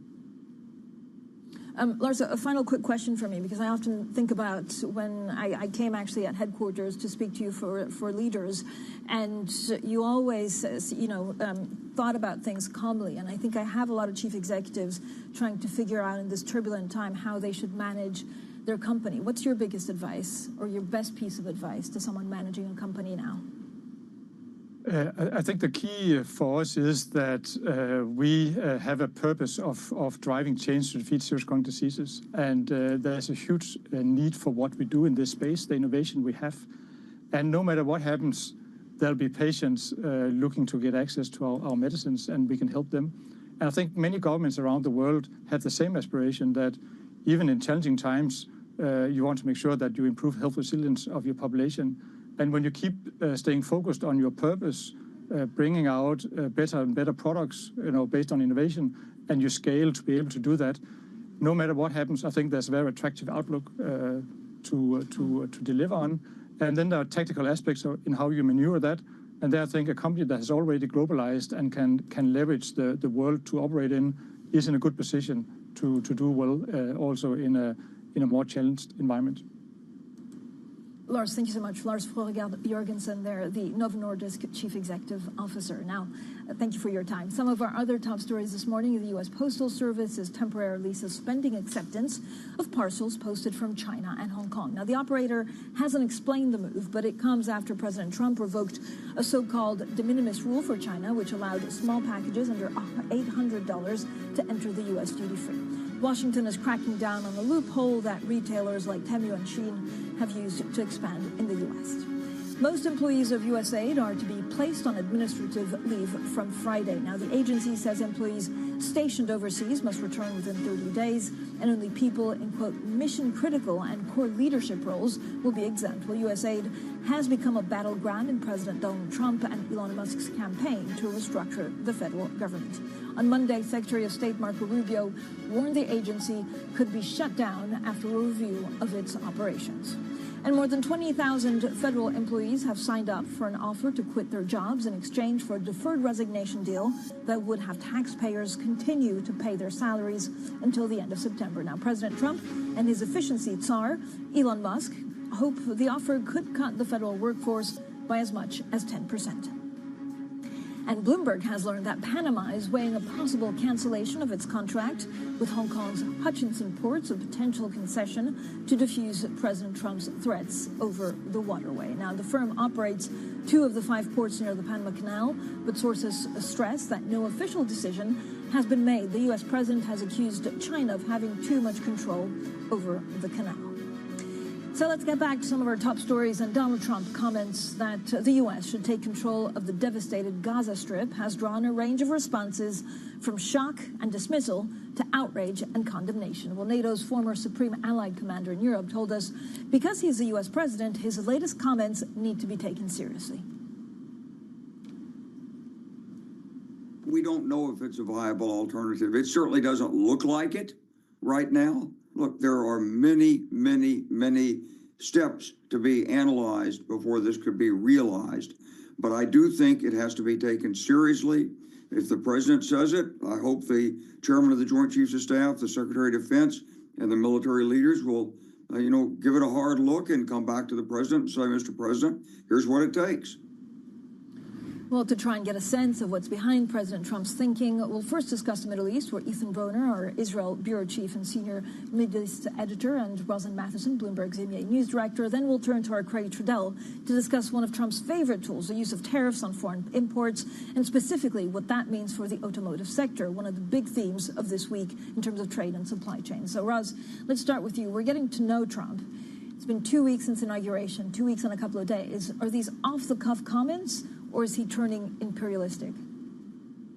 Well, that's the real question, trying to understand Donald Trump's philosophy when it comes to the rest of the world, because he's long been treated in a way as quite an isolationist leader. That's his philosophy. He wants to pull the U.S. back from the rest of the world. Obviously, he does not want the U.S. embroiled in conflict overseas, and he just wants a world where trade and business can get on with it. And the question is, in what we're seeing, be it his comments about the Panama Canal, be it about Greenland, be it now about Gaza, are we seeing a more interventionist nationalist president operating overseas, and what is his intention with that? And obviously the comments about Gaza in his meeting with the Israeli Prime Minister, where he talks about how he thinks that this would bring stability to the region, is causing a lot of disquiet, as you mentioned already today, trying to understand, A, how serious is he? How many steps would there need to be before this could even be more than just an idea, and what does it do to the region? And so a lot to try and unpick there. But obviously what we're seeing out of the gate this time around is a president who's much more willing, really, to talk about deploying the U.S. out into the world versus the idea that he's a very isolationist operator. Yeah, and Ethan, I can't, count the number of times this morning that people have asked, is Trump serious about Gaza? How's this playing out in the Middle East? Francine, I mean, it's in Israel, it's sort of almost, a fantasy that the United States would come in and remove the threat of Gaza to Israel. It's not something that the Israelis even dare to ask of Trump. So the fact that Trump has offered it is being widely embraced here. I mean, on the left in Israel, there's an understanding that moving 2 million people from where they live, moving them into countries like Egypt and Jordan, which could destabilize them, putting U.S. troops on the ground is going to lead to likely attempts at terrorism. So I'm not saying everyone is crazy about it, but broad Israeli view is to embrace it. In the rest of the region, it is a fierce rejection because it suggests that there would not be a Palestinian state, which has been the long-standing goal of the entire region, to bring justice as they see it to the situation that began with the creation of the State of Israel in 1948. Could President Trump force neighboring countries, Ethan, to take Gazan refugees? Yes, I mean, it just seems so unlikely. Jordan today is approximately, perhaps more than half Palestinian to begin with. It's got 1 million Iraqi and Syrian refugees as well. It's got an internal Muslim Brotherhood movement, which is threatening the Hashemite monarchy. It just seems a rather extraordinary concept that a country like this could take hundreds of thousands of people who are currently homeless. And the same with Egypt. Egypt is a heavily populated, impoverished country which is fighting its own issues with the Muslim Brotherhood, to which Hamas is attached. It has never wanted to allow these Gazans into Egypt, into the Sinai, as Israel and others have urged it to over the many decades. So it seems to me highly destabilizing. Of course, we're in a very unstable situation here. I will say one other thing, which is that, of course, Palestinians themselves feel strongly about staying in their homeland, but Gaza is not really the homeland of the Palestinians. The 2/3 of the people who live there are the descendants of refugees from what is today Israel.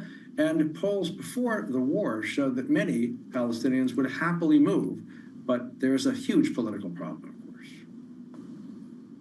Yeah, and Roz, I guess, geopolitics is a key part of Trump's focus, but it's always also tied to business. There was a story today about the U.S. Postal Service in China, the fact that the U.S. Postal Service is suspending some of these inbound parcels. What more do we know about this? Well, that's right. And this, of course, is also after he revoked this de minimis rule, which was that parcels under about $800 were duty-free. I mean, the U.S. Postal Service does not actually carry a lot of this traffic anymore. These e-commerce operators use other platforms, so the immediate impact may be small. But what it does show, again, is like if you're a company with a global footprint operating around the world, it's going to get much more complicated as this goes on. And we may get further tariffs, perhaps with China or in other countries and perhaps sanctions as well. And so how do you operate in that environment when you're trying to be a truly global company with your supply chain scattered everywhere? So what this is really a signal is that even though China and the US are kind of sparring on trade at this point versus a full-blown trade war, is that companies will find themselves caught in the wash. And that's just going to escalate from here. Okay, thank you both for joining us. Ethan Broner, Israel Bureau Chief and Senior Mideast Editor, and Rosalind Matheson, Bloomberg's EMEA News Director. Let's now bring in Craig Trudell, who leads our global automotive coverage. Craig, I know Elon also has a SAR title, but there's only one SAR title for me, and it's our card SAR. So we're just hearing about, the U.S. Postal Service in China. If you're a car maker right now, especially a European one, you probably worry about what comes next if he has Europe in his sights. Like, how much is this going to change supply chains? Well, I would use the word that Ethan used, which is destabilizing. I mean, it's absolutely the case that, the likes of BMW and Volkswagen and Mercedes do have some degree of insulation here in the sense that they build a lot of cars in the U.S. They have plants in Tennessee and Alabama and South Carolina. But you also have, within these companies, Volkswagen being a good example, entire brands like Porsche that do a lot of volume in the U.S. that entirely come from Germany or from other parts of Europe. And this would be hugely destructive to their position, to their earnings. And I do think, there's not necessarily a ton of leverage that they have in the sense that, they can't really return fire and say, we're going to hit GM with tariffs because GM basically isn't in Europe anymore. And so it's a really, a troubling sort of situation for these companies who could be caught in the middle, as Roz put it. I mean, there's another deal which basically is not going through. It's, Honda and Nissan. Is that tied? I thought bigger was better in this kind of environment. I mean, is it tied to what's happening in the U.S.? I think there's real concern about Nissan's position in the U.S. and some potential for Honda to maybe help rescue the company in the sense that, one of the things that we've seen over the last couple of years is this real slowdown in electric vehicle demand, much stronger hybrid sales. Nissan doesn't really have hybrids and Honda does. And so there was some hope that maybe Honda would be a saving grace. But what I think we've learned over the last few weeks is that Honda has some real concerns about just how serious Nissan is about sort of cleaning itself up before it goes forward with these, combination discussions with Honda. And Honda, I think, is perhaps balking unless Nissan is really serious about getting right going into these discussions. Craig, thank you so much. As always, Craig Trudell there, who leads our global automotive coverage. Now, coming up, how should investors navigate Donald Trump's tariffs? We'll be discussing that some more. That's next, and this is Bloomberg.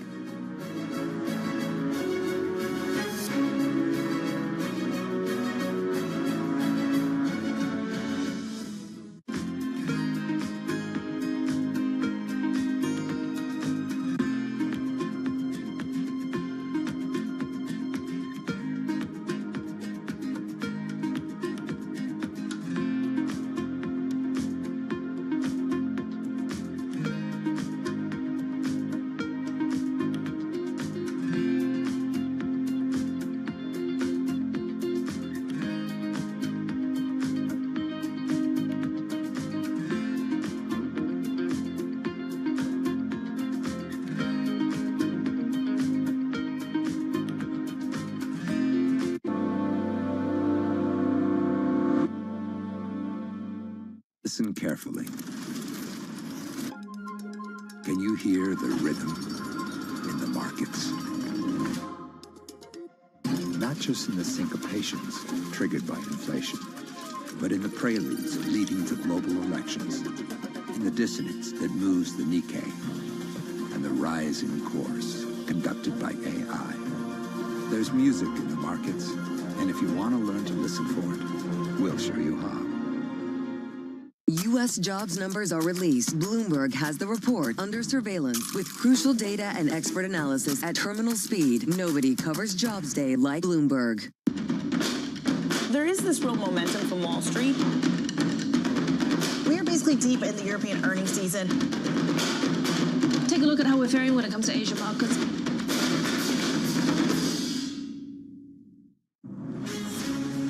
From the beating heart of global finance, economics, and politics, and wherever newsmakers are moving markets, Bloomberg brings you conversations that allow for deep discussions and important insights. What do you think the future is for inflation? Is this new normal? Are markets too optimistic? How do you worry about the things that are outside your control? How does the current fighting completely stop? I'm Francine Lacqua, and this is The Pulse, every weekday only on Bloomberg.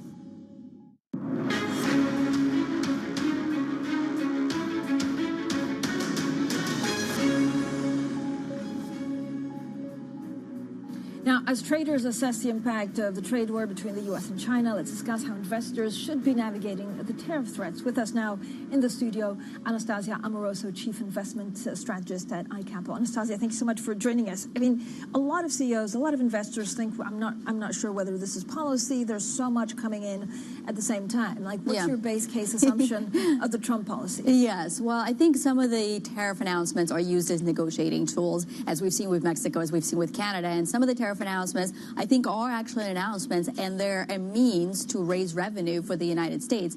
And just to put some numbers around it, right now we collect something like $79 billion in tariffs that were previously imposed. And if you were to go to a universal tariff, or you were to impose additional tariffs on China, you could probably raise $400 billion. And when you think about the non-discretionary expenses of the United States and what Elon Musk is trying to do, which is cut those back, if you could also at the same time balance that out with some tariff revenue, I think that's the real reason for why we're also entertaining this. But is there a sweet spot for tariffs, like below 10%? Does it, keep inflation not too high, but you get enough revenue? Again, it's very difficult to even understand what Donald Trump is looking at for measure of success. Yeah, it is very difficult to understand. I think it's case-by-case basis, and it's about getting some issues tackled, like immigration, for example, with Mexico and Canada. But when you think about kind of the worst-case scenario, even if we were to go to 60% tariff on China and maybe a 10% universal tariff, it raises core PC by about 30 or 40 basis points. So, and the reason why it's not such an egregious read-through is because 60% of the basket is actually services-related. So I think that's why the Trump administration is entertaining tariffs, is because, yes, there will be an inflation impact, but it's not as drastic as some might fear. So what does it mean if I want to get it in the market, or what's the right time to get out? I don't know if there are big market dislocations, which are also opportunities. Right. I think there will be as the time goes on. This is the playbook, kind of the three-stage playbook that I would have for tariffs. First of all, you acknowledge that this is not going to be a one-off. These are the headlines that are going to pop up every couple of days, every couple of weeks, every couple of months. But I think this is the status quo for 2025. And so the first thing you do and say, what is the worst-case scenario, and how much do we need to price in? What's the full downside of all the tariffs go on as threatened? Once you understand that, you can see what the market reaction is. If we're getting close to that point where you feel like things are pretty priced, then that's when you step in and probably buy aggressively. We didn't get there this Monday, by the way, and there's still a threat of European tariffs looming. And then the third point is, I think you should always allow for a possibility of a positive resolution, as we saw with Mexico, as we saw with Canada. So you don't sell, certainly, but you probably don't buy too early either. So the playbook is really to be nimble and to use some of this policy-related uncertainty to add to your favorite ideas, which are underpinned by solid economy and AI and things like that. Jesse, I don't know what to do with the 30-day reprieve, because does that mean that we're back on track, or is it a negotiating tool? So things like, what happened with Mexico and Canada, is that going to be the blueprint for other countries, or there are just countries like China that are just too big to get a deal? Right. Well, maybe 10% tariff on China is the baseline, and it is a nice revenue raiser when you think about 10% and about $500 billion. And maybe the deals get done in other places. But once again, if we get another spike in volatility, I would use that to add to some of the ideas. AI. Right. What do we do with AI? Is that the right time to come in, or are they priced to perfection? No, I don't think so. It's got repriced quite a bit. And, one of the themes going into the year that I had was to broaden out your artificial intelligence exposure. Last couple of years have all been about semiconductors. And we actually had a nice reset in so far in 2025. I'll talk about that in just a minute. But broadening out the AI exposure really means finding new leaders in artificial intelligence. And when you think about the total addressable market for AI, the big chunk of that, something like 80%, is actually estimated to be in software. So when you look at companies like Palantir and CrowdStrike and others in cybersecurity space or other spaces, they're starting to benefit from lower training costs and moving into that product and inferencing stage. So I would really think about reallocating some of the exposure to software.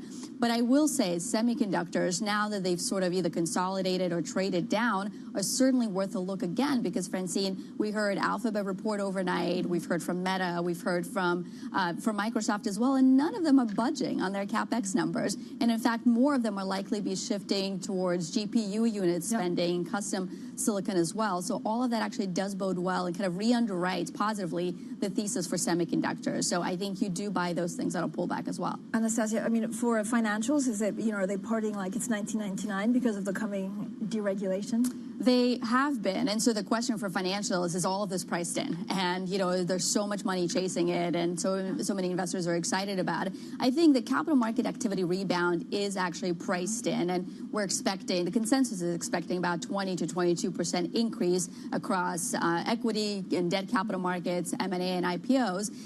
But at the same time, if we deliver against those expectations, that's what still would allow the financials to move higher.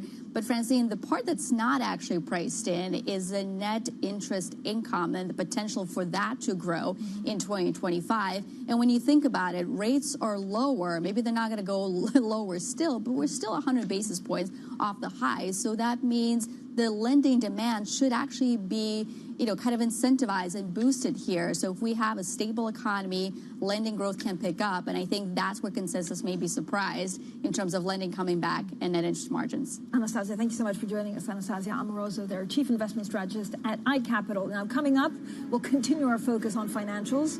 We'll be joined by our columnist, Paul Davies. This is Bloomberg.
This is Bloomberg Daybreak Europe. I'm Tom McKenzie in London. These are the stories that set your agenda. Taking you from the U.S. market's close to the overnight session in Asia, we'll walk you through what you need to know to kickstart Europe's trading day. Live from our European headquarters, we bring you the day's top market-moving stories, unmatched expert analysis, and on-the-ground reporting from across the continent. Tune in to Daybreak Europe, only on Bloomberg Television. Context changes everything. Bringing you up-to-the-minute geopolitical news whenever and wherever it happens. I'm David Gura in Rio de Janeiro, Brazil, and this is Bloomberg. U.S. tech is influencing global markets. Technology is driving business across Europe. Companies in Asia are betting on tech. The countdown is on. Everything you need to get the edge at the end of the market day. Big tech earnings kick off later this afternoon. Gilead is coming out right now. We have Take-Two numbers. Back to the markets, right? Our bread and butter. NVIDIA is one of the best stories in the tech space. That actually matters a whole lot more. It might shock some of your viewers. You're watching The Close. Get ahead of tomorrow's trading with The Close. Weekdays on Bloomberg. Context changes everything. Get your fixed income fix. Watch Bloomberg Real Yield around the world right here on Bloomberg. Context changes everything. More strong bank earnings with Santander posting another record profit. For more, we're joined by our very own opinion columnist, Paul Davies. Paul, so good to catch up because there's a lot of earnings. What's driving them? So I guess it's a mix of things. I mean, for the investment banking businesses, there's been a huge pickup in trading, especially in the fourth quarter of last year. Trump's arrival and everything that sort of entailed, and people hoped and dreamed of that, led to a lot of volatility, a lot of repositioning, and a lot of trading, even for the Europeans. And so they've done very, very well there, UBS, BNP especially, but also Deutsche. But then there's, much stronger interest income than I think people were expecting as well. Throughout last year, rates have held up better than expected. And, maybe we'll continue to do so for a little bit longer. I like that. Even the Europeans, more buybacks, more dividends, more buybacks. Are the Europeans in a mild panic that they have to catch up with Wall Street because Wall Street has deregulation, so they just need to give back to shareholders? I mean, I think it's been a long time coming. We've had, over a decade of many of the European banks sort of slowly repairing their balance sheets and rebuilding their profitability. And that's just now starting to come through in the last sort of 18 months or so. And more names are now able to kind of promise buybacks to shareholders. Santander today saying they're going to do 10 billion euros over the next few years. Obviously, UniCredit has been a big payer already, and BNP has done a lot. Names like Deutsche, they're still working to get to the point where they can actually, reward shareholders properly. And Germany is still a drag for them, the domestic retail banking business. And in UBS, I mean, they have plenty of capital, really, but they face a real threat from the Swiss authorities as to, how that ought to be structured. And, given that it's so big compared to the economy now, the politicians are, fairly enough worried that perhaps the bank needs to be, somewhat more shored up than would normally be the case for almost any other bank. All right, Paul, thank you so much for joining us. As always, our Bloomberg opinion columnist on banks. I urge everyone to read his daily columns, Paul Davies. Now, joining us at 9 a.m. London time tomorrow, we also have a conversation with some of Germany's most powerful chief executives, including bankers, and that's ahead of the election later this month. That's with Bloomberg's Tom McKenzie from Frankfurt. Up next, the Bloomberg Brief, Manus Cranny in New York. A lot to talk about when it comes to the U.S., of course, China, Donald Trump policies, and then we look forward to the BOE tomorrow. This is Bloomberg.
biggest risk in property and casualty, is that now climate change? Yeah, so absolutely. When you look at natural catastrophes, the number of events has significantly increased, and not only the very big events like hurricanes, but also what we call secondary perils, so wildfires, floodings, and drought. And this leads to the fact that you have far more events and therefore a much higher cost of all of the natural catastrophes. How do you really assess the risk of climate change? Because how can you possibly know whether there's going to be a hurricane or a flood? It's just based on the past, or projection of the future? Or how do you do that? Since the dynamic has changed, we need to also look forward. And what we do a lot, we work a lot with scientists who understand what the warming of the Earth and climate change will mean for the question of taking risk. And secondly, we take much less risk than we used to take because we have to be careful. So let's suppose there are a lot of hurricanes. Is that good for property and casualty insurers or not? Good because people say, well, there's going to be more hurricanes, I should buy more insurance, or not good because you got to pay a lot of claims? It depends. I would say it's good because it creates the awareness to do more prevention. What we see today is that, as I said earlier, there is more events. It becomes more and more difficult to insure, and therefore we work a lot with our customers around preventions.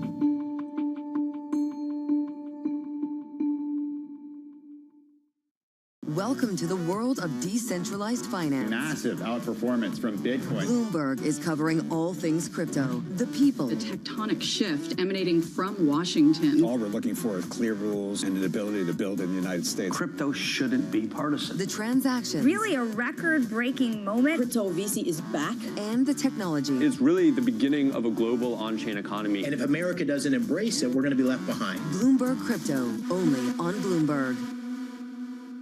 From the world of politics to the world of business, Joe Matthew and Kaylee Lines deliver news, insight, and analysis live 2 times a day, every trading day. Balance of Power at 1 and 5 Eastern, only on Bloomberg. Bringing you up-to-the-minute financial and geopolitical news whenever and wherever it happens. I'm Francine Lacroix in Davos, Switzerland, and this is Bloomberg.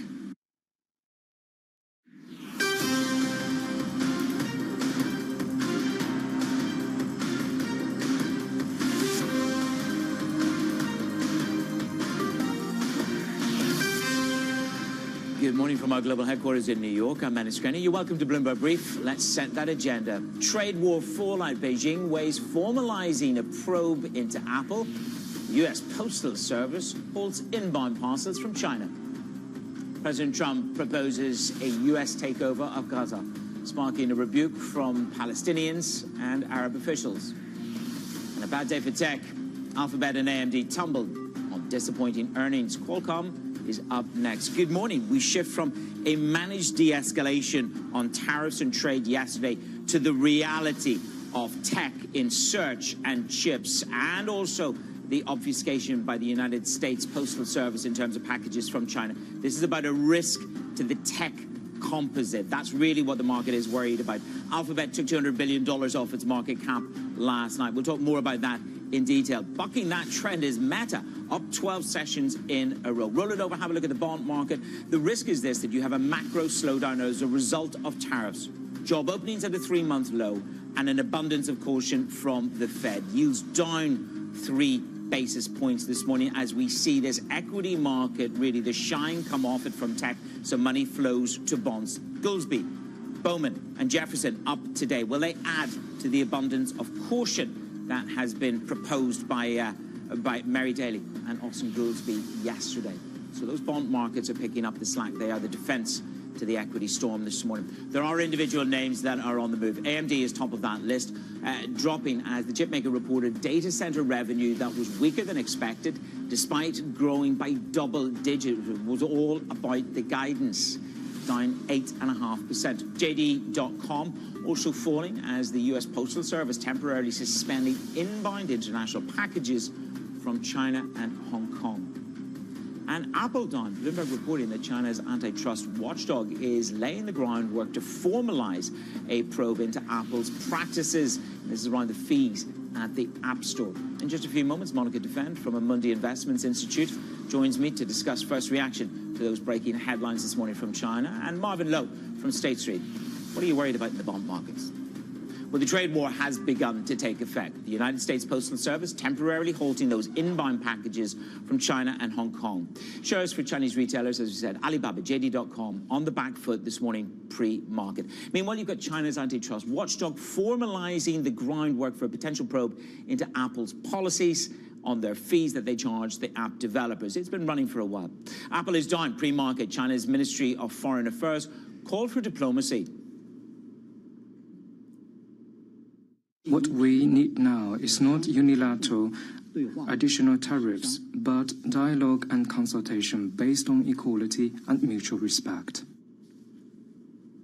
Joining me now to run through the escalation, Brendan Murray. Brendan, I look at the United States Postal Service and I ask myself, intended or unintended consequences, but I look at the language from China, but then this probe, the escalation on these antitrust probes is perhaps the more malevolent kicker here.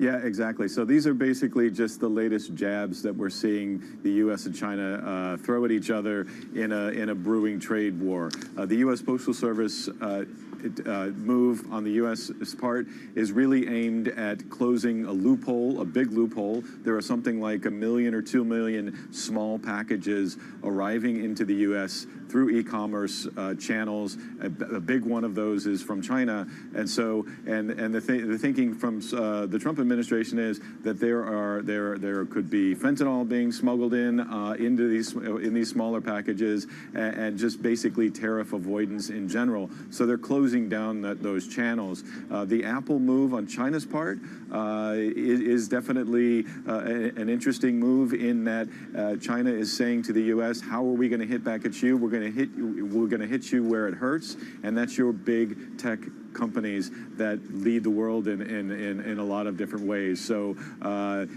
interesting steps, just gradual steps at this stage. There's no giant escalation of anything, but just a kind of tit for tat. You hit us, we're going to hit you back, going back and forth in now week 3 of the Trump administration. Yeah, it started yesterday with tit for tat. It sort of shifted gears in the past couple of hours. Brendan, thank you very much. Brendan Murray there. Joining me now is Monica Defen, head of Amundi Investment Institute. Good to have you with us, Monica. Look, we're in the foothills of a trade war. We're 13 days on from DeepSeek, and these antitrust investigations into Intel, Alphabet, and NVIDIA, how do you assess these moves relative to what was seen yesterday as a calibrated response from the Chinese? Well, I really think that what is clear is that both the US and China are playing this chess game. That is not something that started yesterday or last week. It's really something more strategic. And what China is doing has been progressively reducing its dependence import-wise from the US. In 5 years, they reduced 8% the quantity of imports from the US. While the kind of bargaining that we are seeing is really leaving them the room for further bargaining. So it's not really an attack, an hard one, what we are seeing, but they are leaving the room for further discussion. And what China is doing is really targeting on those goods, energy, where they might have some alternatives. And let's do not forget that China has also the room on the fiscal side. So I'm not saying that these tariffs war won't be a drag on growth. In general, this will be a drag for who is imposing and who is receiving the tariffs. But they might play it out, and we will wait for March to see how the fiscal response will be sized out of China. Well, China can always rely on Saudi Arabia, as it were, to turn on that export tap. Monica, exactly. When it comes to risk, you're becoming more discerning on the U.S. Is that targeted to equities or just a general step back? And is it directly as a result of tariff escalation? Well, I think that the asset classes that are really responding to tariffs are notably FX and equities.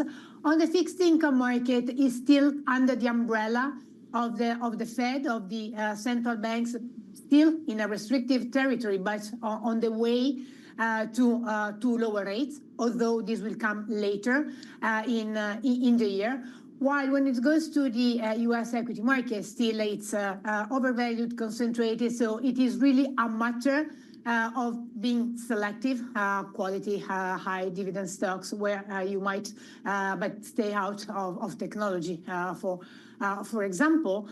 While on the FX, probably we will still see king U.S. dollar, which is not unstoppable, but will remain strong as being one of the major diversifier in an asset allocation perspective. So king dollar, queen, volatility for the time being. Often we look for the unintended consequences. People are floating the idea that the Bank of Canada could go for an intermeeting cut now. People are floating the idea that China will be provoked into a much more significant and serious stimulus response. These unintended consequences can have a pro-risk narrative for alternative markets to the United States, so long as tariff and trade war doesn't run away with itself.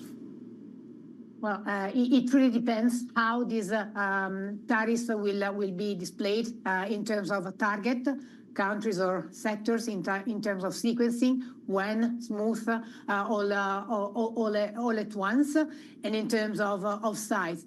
For this, we are going back really on the macro fundamentals, seeing who is exposed, who is less exposed, not only at country level, but at sector level, just to seek for alternatives to the U.S. market. And notably in Europe, you might find some nice alternatives. Look at small cap, look at the financials, for example. Well, the EU, we have a line this morning, they are preparing in terms of how they actually go about defending themselves. It's interesting because European equities have actually outperformed US equities along with European investment grade relative to the rest of the world. Is that just a short-term blip, or is that something about a tail risk that can improve for Europe?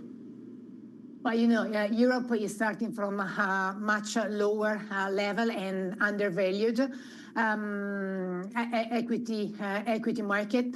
So if I flag the relation between China and US a chess game, probably in Europe it's more a volleyball match. And it is really important that this does not turn into a beach volley. So the problem that I see is that the Trump administration might push into cracks within the euro. We need really a cohesive answer to the posture of the policy administration shift in the US. Is Europe really prepared for what might be coming towards it from the United States?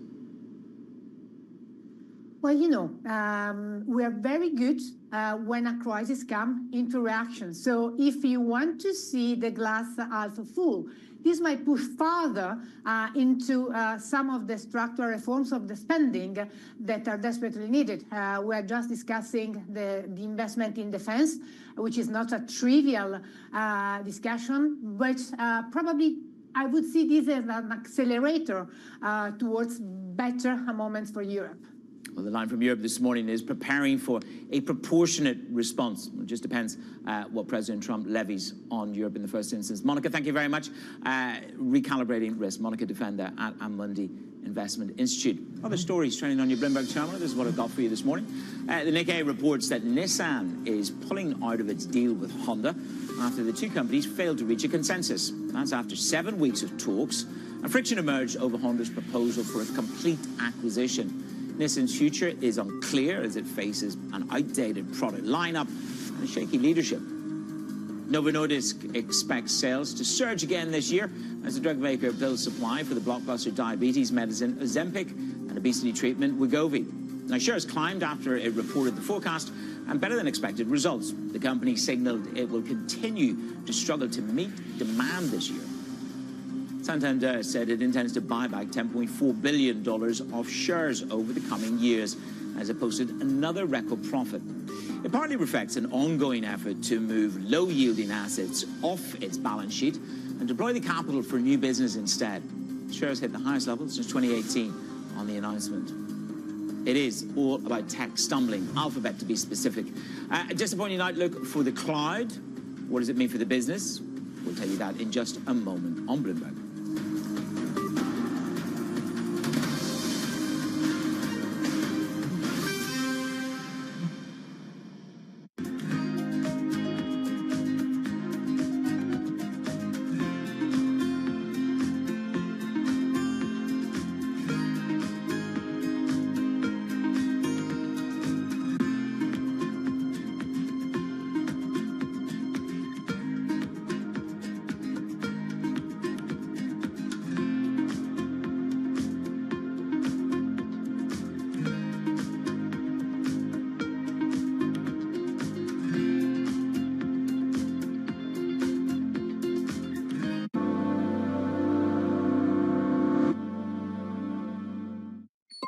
Asia is at the forefront of some of the world's biggest stories. I'm Sherrian in Tokyo.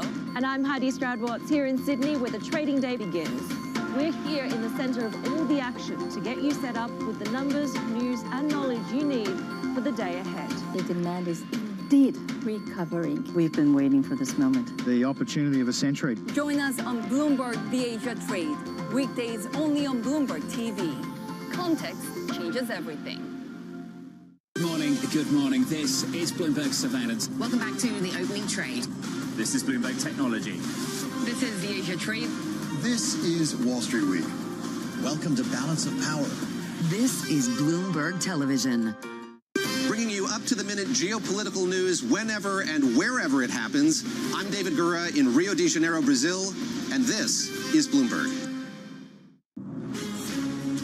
From the beating heart of global finance, economics and politics, and wherever newsmakers are moving markets, Bloomberg brings you conversations that allow for deep discussions and important insights. What do you think the future is for inflation? Is this a new normal? Are markets too optimistic? How do you worry about the things that are outside your control? How does the current fighting completely stop? I'm Francine Lacqua, and this is The Pulse, every weekday only on Bloomberg.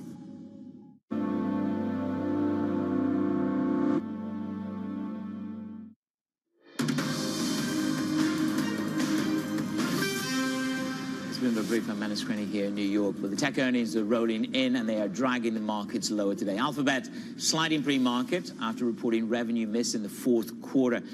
Joining us now, it is Matt Bloxham from Bloomberg Intelligence to run through the numbers. I mean, Matt, when you look at this cloud business, up 30%, less than the market had thought, but they're telling us, look, we are constrained. So this is part of the challenge for them. We've got cloud, but we're constrained by what we can do.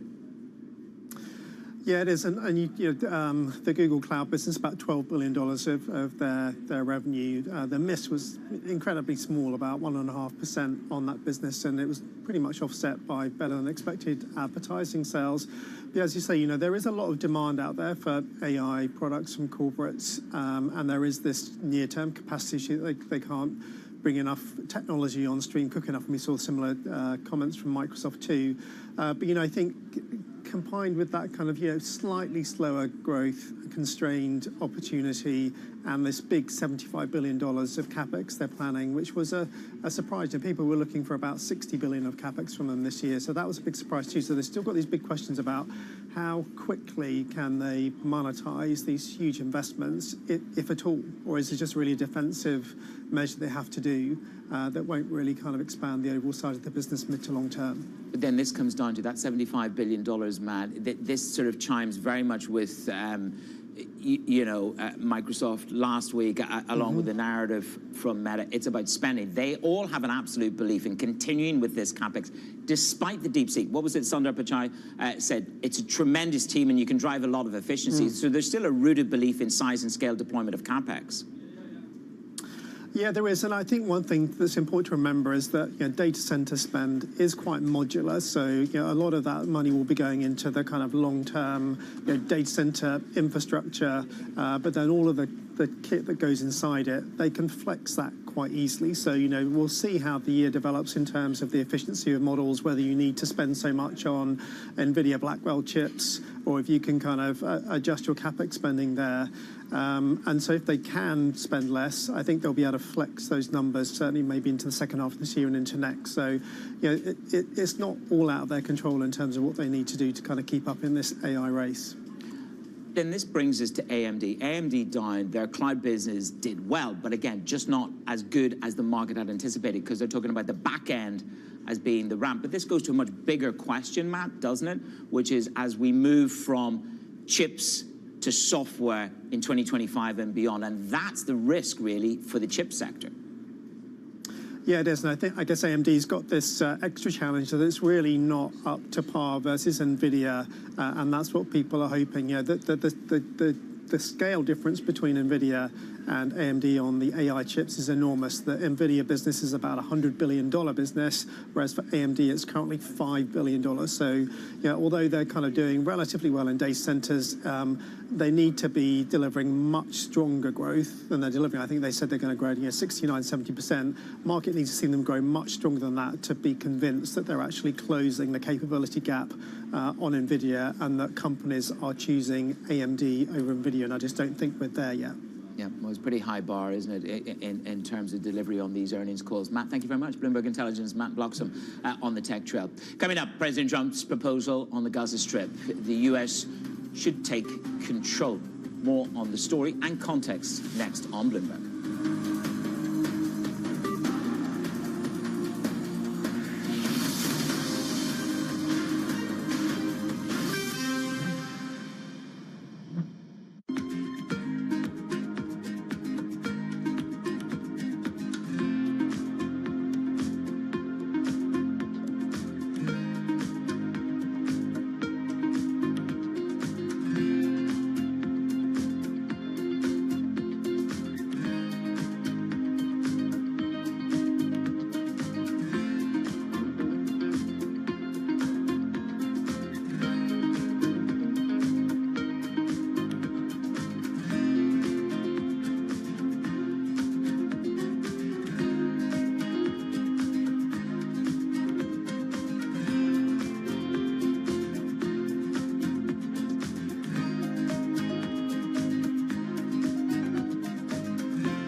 In case you missed it, from Bloomberg's coverage at Davos. Do you think there's one particular thing that you'd like Trump to change in terms of what some people see as the over-regulation of banking in America? I don't believe, honestly, that we should have a huge amount of deregulation for larger banks.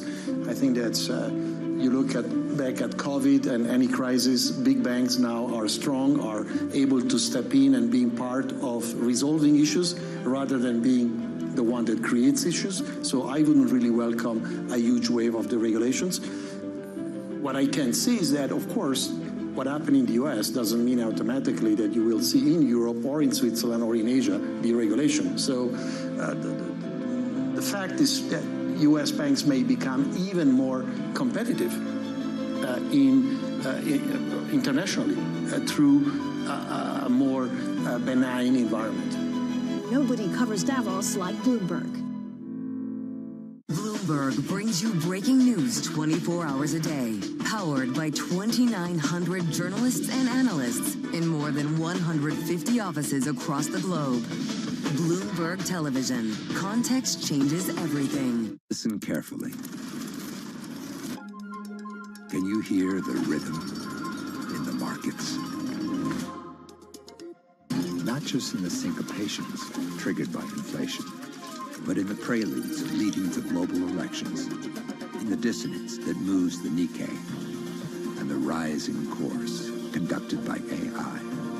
There's music in the markets, and if you want to learn to listen for it, we'll show you how.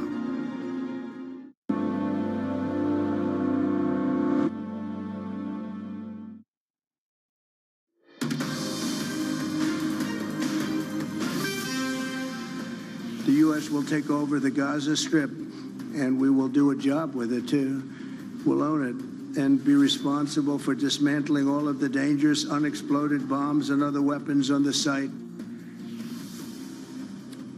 That's the latest proposal from President Trump after his meeting with the Prime Minister Benjamin Netanyahu. Here's the Israeli leader's response. He has a different idea, and I think it's worth paying attention to this. We're talking about it. He's exploring it with his people, with his staff. I think it's something that could change history, and it's worthwhile really pursuing this avenue. Joining me now is Ros Matheson on the story. Ros, a very interesting press conference. If we look at the framing of this, Trump has moved his rhetoric from where he was on the campaign trail about not wanting to be involved overseas. Here we are. He's talking about doing whatever is necessary and talking about the long-term ownership of Gaza. Well, that's right. I mean, on the one hand, you have the US president very clearly wanting to have no US military involvement further in a place like Syria. But on the other, this proposal that he floated overnight where he was talking about control of Gaza, that seems to be mostly the idea that Israel would have the ability to control Gaza, but the US would have to back it up militarily. So you're talking about the possibility of quite a big US military intervention in the region. And that does run very counter to what we thought of as Trump when he looks around the world as someone who's quite isolationist, who was really pulling the US back out of conflicts in the world, who didn't want the US to play a role of what he would call global policemen, who wanted countries to take care of their own defense in Europe and elsewhere, is that this would require, no doubt, some kind of heavy US military involvement in Gaza. And so it's unclear if that's exactly how he would see it, but that's the reality when you're looking at the state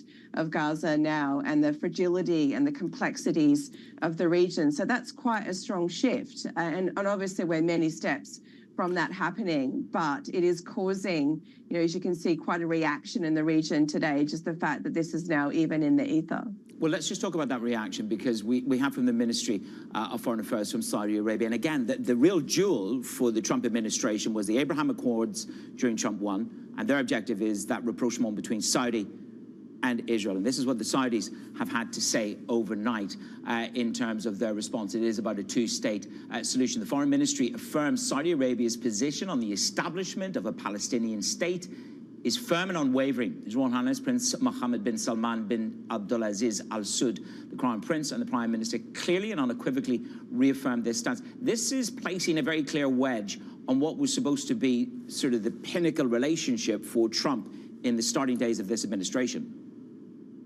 Well, it certainly could make it very awkward, particularly, as you say, for Saudi Arabia. The idea that Trump very much wants, again, that rapprochement between Israel and Saudi Arabia, normalization, economic ties, trade, business flowing.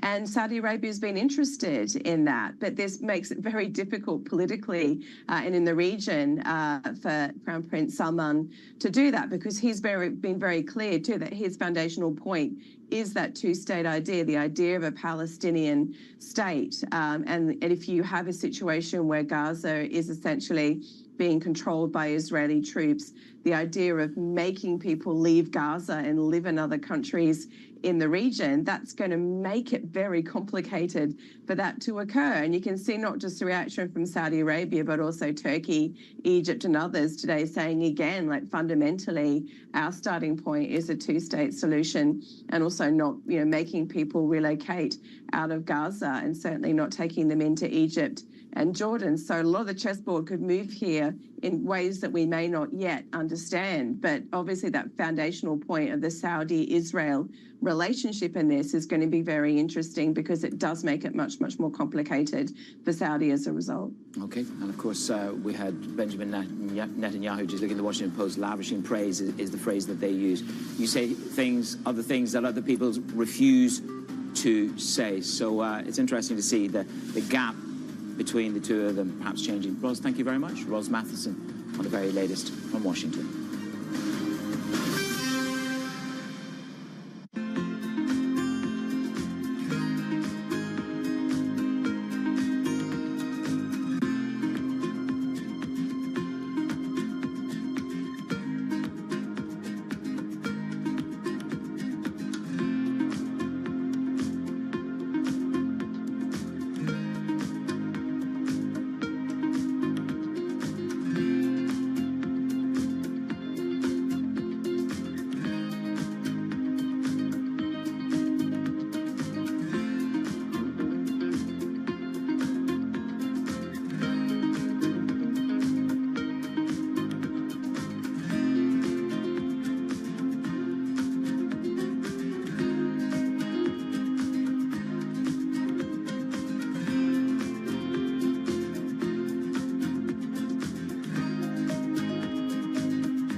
What would you say somebody young who's watching this should do if he or she aspires to be like you? There's one component of our industry that people need to focus on, and it's not technical, and that's communication skills. Focus on being a phenomenal communicator, invest in that. Think about it, we have to convince a company to sell to us. You just don't walk in and buy the stock or tell them, yeah, you're for sale, I'll pay you this price. That takes years of relationship and effort. Why would somebody sell you that billion-dollar software company growing at 20%? Just because? No way. People hang on to these great assets. And then how do you get on the same page with the executive team of that company, even if they're existing or new? It requires just amazing communication. If you go to a cocktail party and somebody comes up to you and says, I have $100,000 I'd like to invest, what do you would recommend that person do with $100,000? What do you think is a good idea to do with $100,000 today?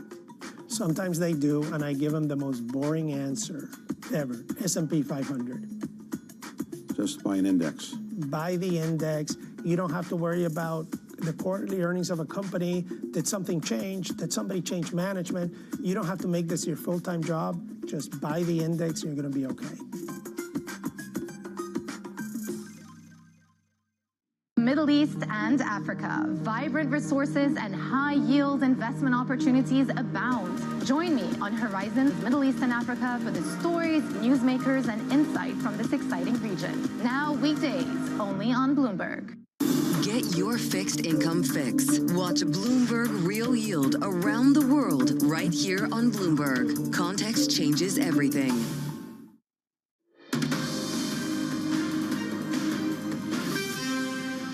From our global headquarters in New York, welcome to Bloomberg Brief. I'm Manus Cranny. Let's set that agenda.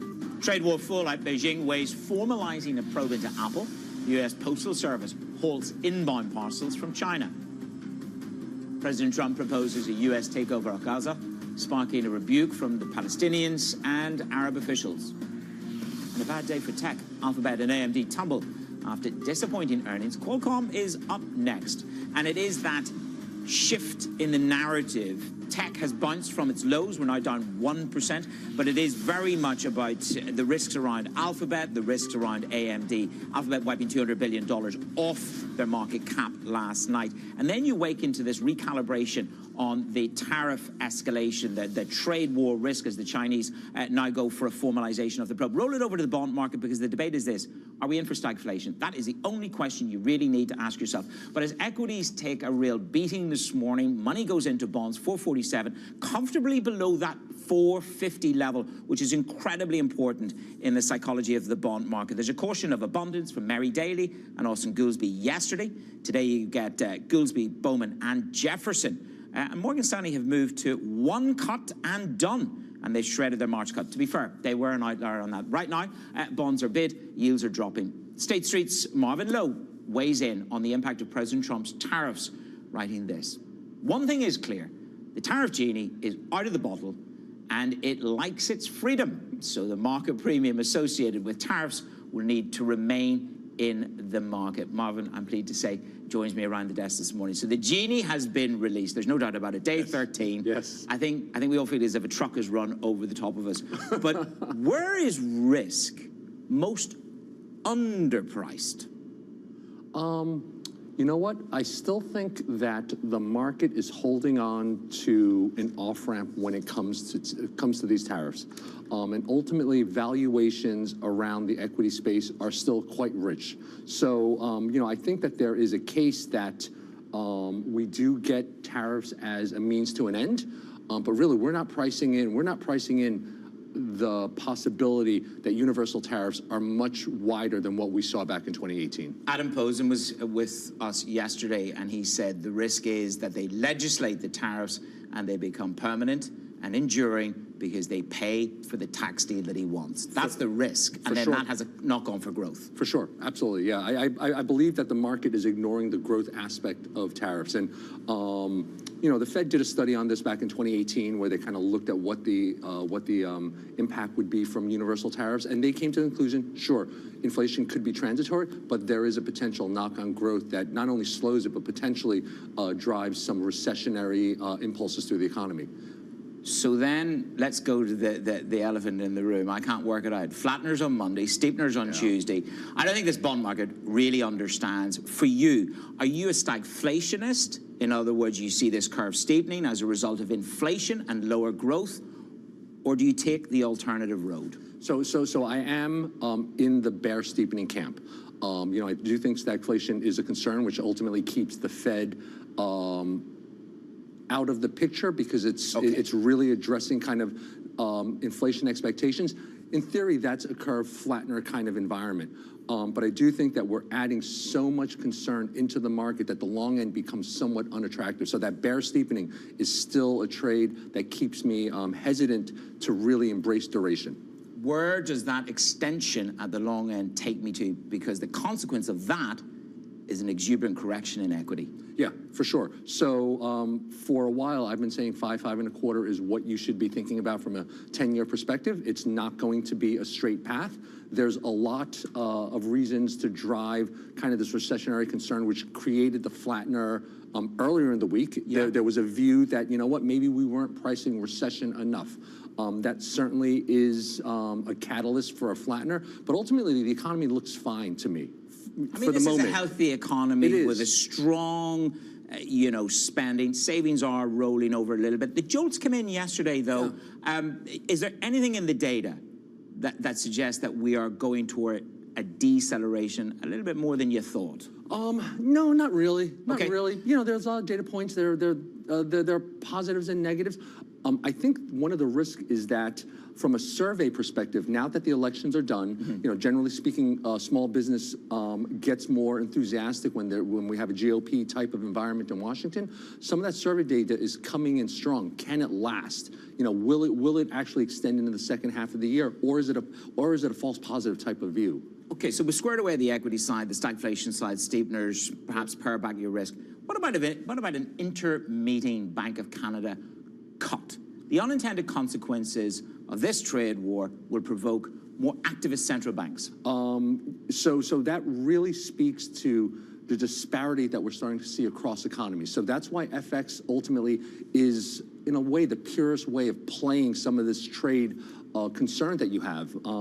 And while certainly it's this administration that's driving a lot of the conversation, driving a lot of the turmoil, if you will, a lot of other economies will likely suffer more than the U.S., kind of just based on the way the U.S. economy is structured. So yes, Canada, Mexico are for a reason some of the top names that the administration is talking about, not only because they're large trading partners, but they're very much tied to the U.S. economy. And if you're going to cut deals, those economies need to cut deals. And if they don't cut deals, then you really do have some economic impact that will look much worse than what we're dealing with here. But you don't think we get to that extreme, given the theater that we've seen in the past couple of days? Trying to get into the mind of Trump feels like a losing game. I think that, like I said, the tariff genie is out of the bottle. It's going to be part of the story for the next several years. Okay, then we played defense. Yesterday, Mads Peterson was with us, and he said he wants to be long 2s, 3s, 4s, and 5s. He didn't want gold. He didn't want the dollar. What you've just said to me is dollar is pure defense to high beta in Asia, and indeed the high beta in commodity. Yeah, I do think the dollar smile kind of theory is out there. I think the dollar does give you a lot of protection. So, I could be concerned with dollar homogeneity, but while we were talking on the break, that's something that's quite in the future. So right now, when we're looking for those relative pockets, the dollar still makes a lot of sense to me. The biggest risk, in terms of the off-ramp, the market is hopeful for an off-ramp. What is it that qualifies clearly to you de-escalation versus escalation? Like USMCA, it's up for rediscussion this year. If in fact we get a new deal more aggressively and earlier than we expect, I think that that's a fairly positive sign. And then I think we think about some of the more sophisticated games that they may be playing. Is there a real focus to create an alliance that focuses on China? So I think all of that is in play out there. A much bigger grand bargain, perhaps to be had. Yeah. Marvin, thank you very much. Marvin Lowe there from State Street. It's official. He's a stagflationist. Coming up on the show, China looking to formalize the probe into Apple as the trade battle with the US escalates. More on the story. That's next on Bloomberg.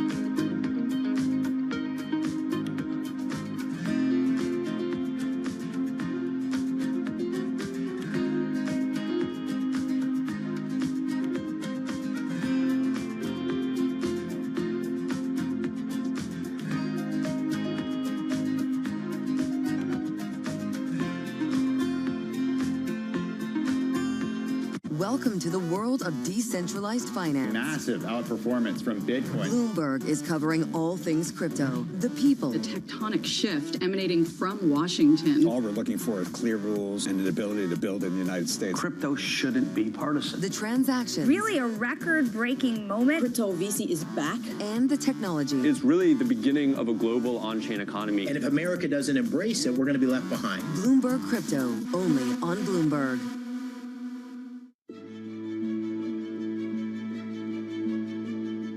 One of the very critical things is that a lot of young entrepreneurs don't realize is that when you start as an entrepreneur, you're not just building your business, which of course you are, but you're also building your organization. And most people don't realize that. And building an organization is not just about hiring people.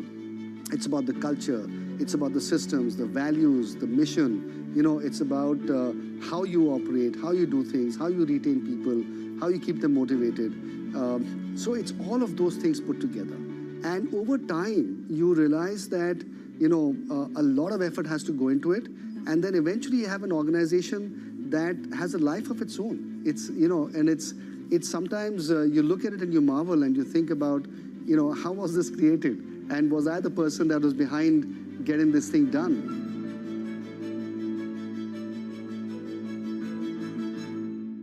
From our studios in New York and San Francisco, our expert hosts have the data and analysis from the companies you know and the startups to watch, plus the interviews you don't want to miss.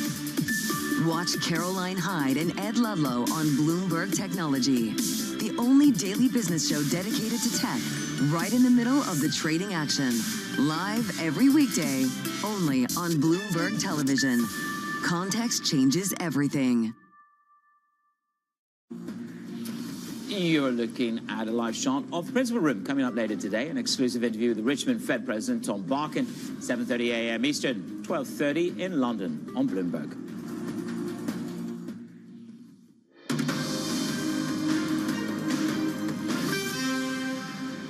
It's Bloomberg Brief. I'm Manny Screening here in New York. So the tit for tat between the US and China in the trade battle, it is escalating. Packages from China and Hong Kong have been temporarily suspended by USPS, hitting shares for the Chinese e-commerce giants, the likes of Alibaba, Temu's parent company PDD.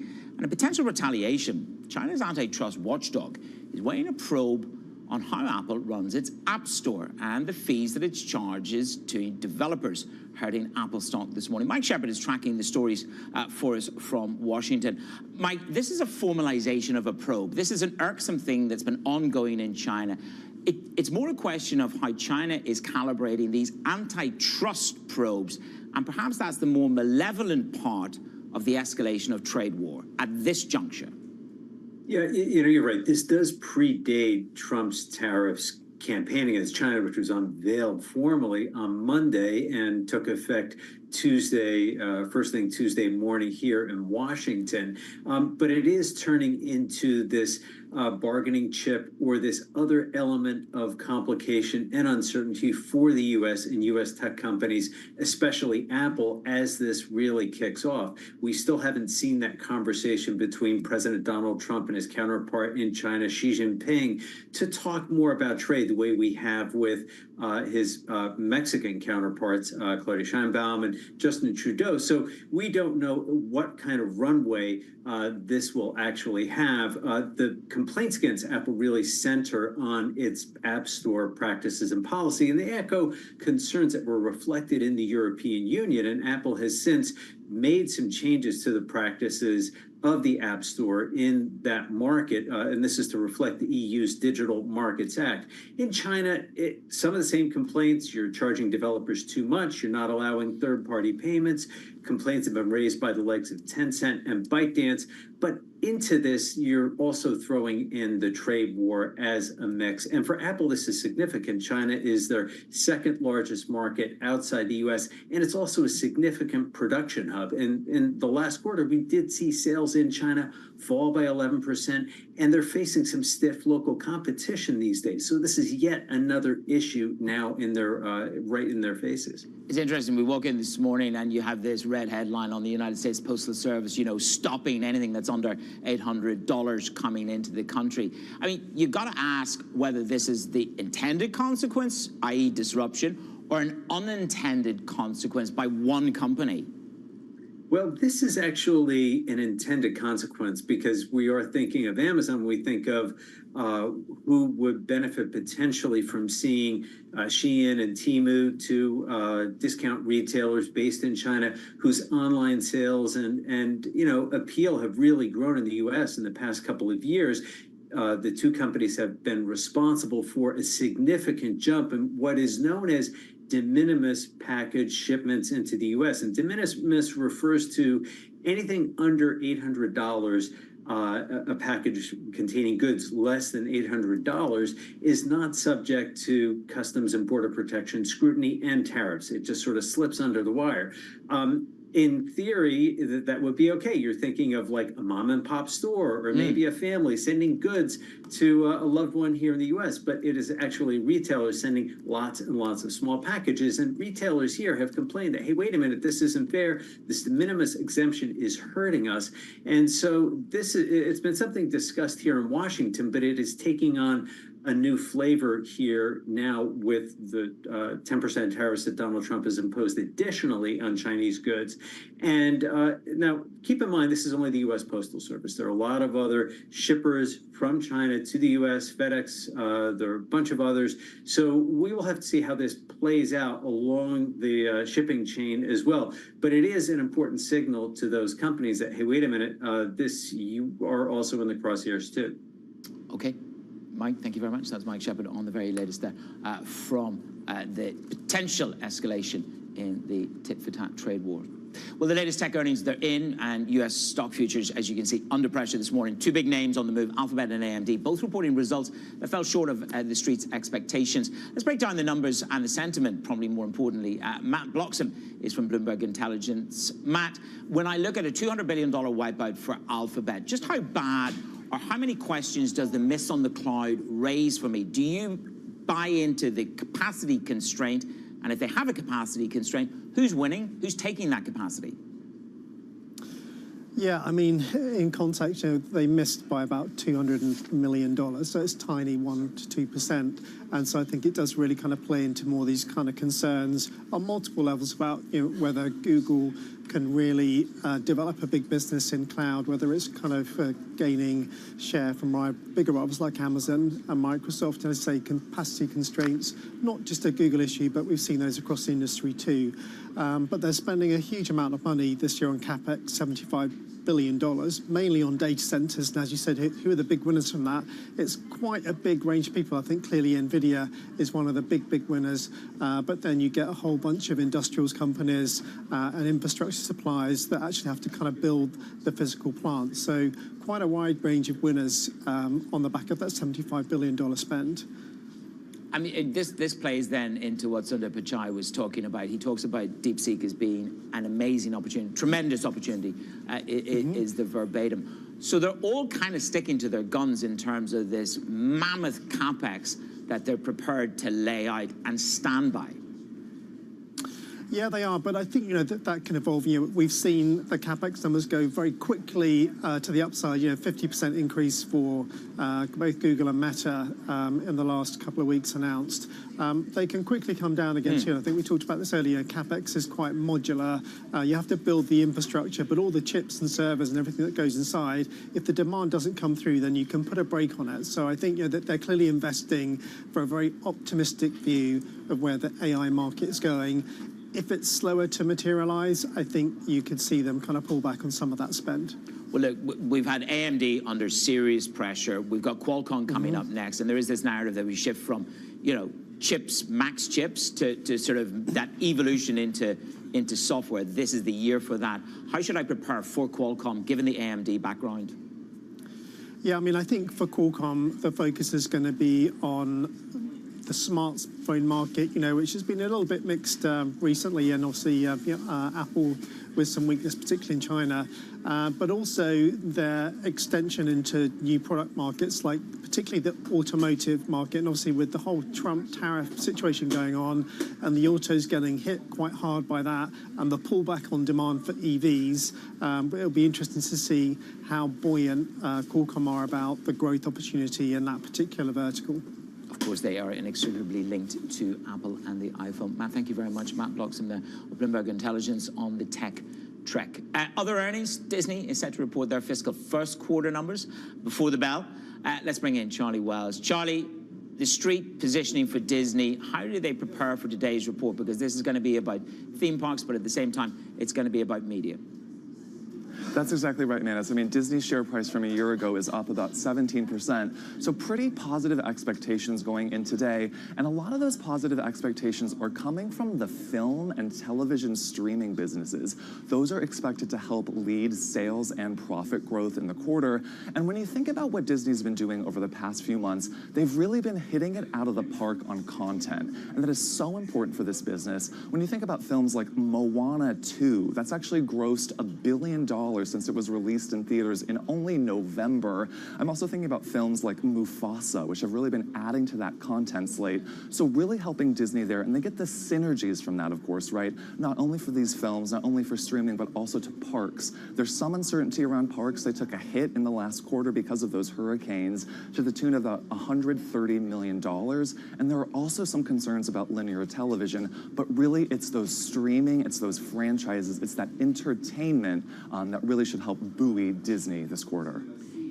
If you've got to be fully bullish on Disney, what are the parts of this report that you've got to focus on most? Obviously, you've got the parks, you've got the media, as you say. But if you're to continue on this trajectory of belief in Disney, what is it that could maybe get in their way? Yeah, Manus, you really got to think about the momentum here, right? So, it's one thing to have a hit, but you've got to keep producing them. I think that's the real difficulty here.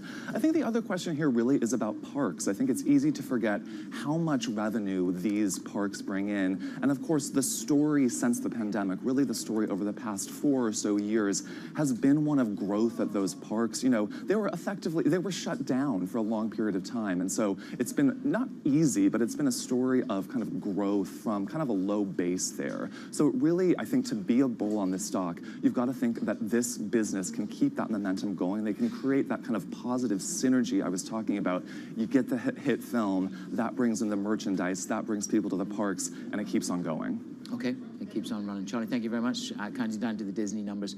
We'll break those as they come. Charlie Wells in London. Take a snapshot of gold. Another record high. I mean, it has been making record highs over the past couple of days. The trade war angst rises. Marvin Lowe from Straight Street has just been with us.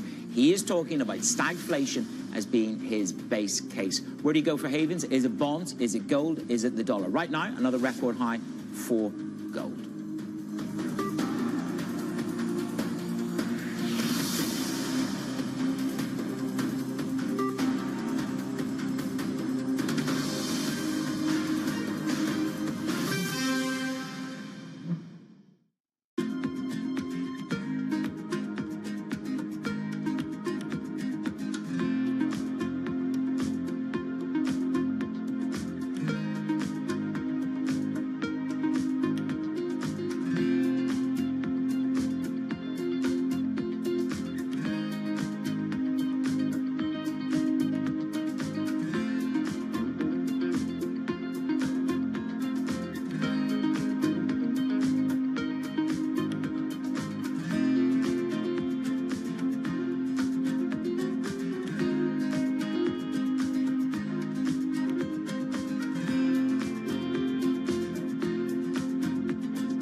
you need to get the edge at the end of the market day.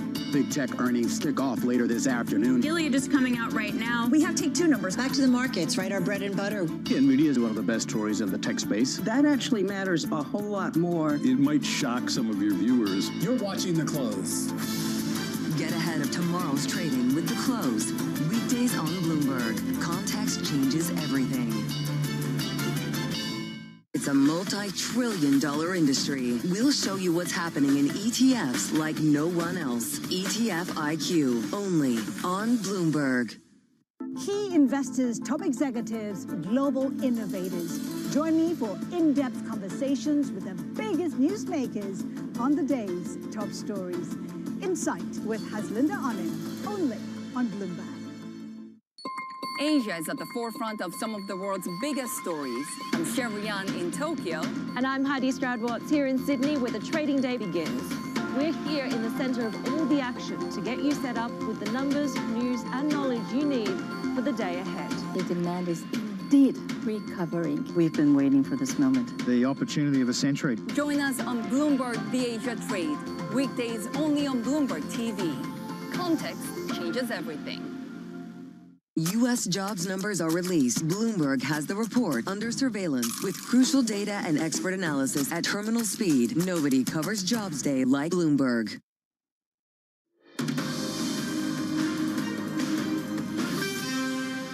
It's Bloomberg Brief. I'm Manus Rennie here in New York. Let's look ahead for the rest of the day. More earnings to come. Disney, as we've just discussed, along with Uber, they are before the bell opens. We also get a little bit of data for you. ADP employment data at 8:15 Eastern, followed by the PMI at 9:45 and 10 a.m. On the slate, you've got Ford, Qualcomm earnings, all after the market closes, and our exclusive interview with the Richmond Fed President, Tom Barkin. That is at 7:30 a.m. An abundance of caution coming through from the Fed speak yesterday. What will Barkin have to say? Micro movers for you.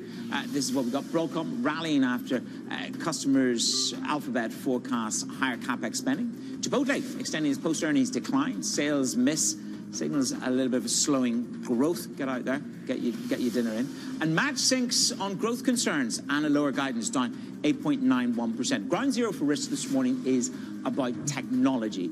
It is about the miss on the cloud from Alphabet, coming in slightly below estimates, and that really has irked the market. ADM, likewise, again, on the guidance of what they can do for chips at the back. The reason why I put Meta in there is because actually it's just broken a run of 12 sessions in a row on the upside. That's the longest winning streak ever.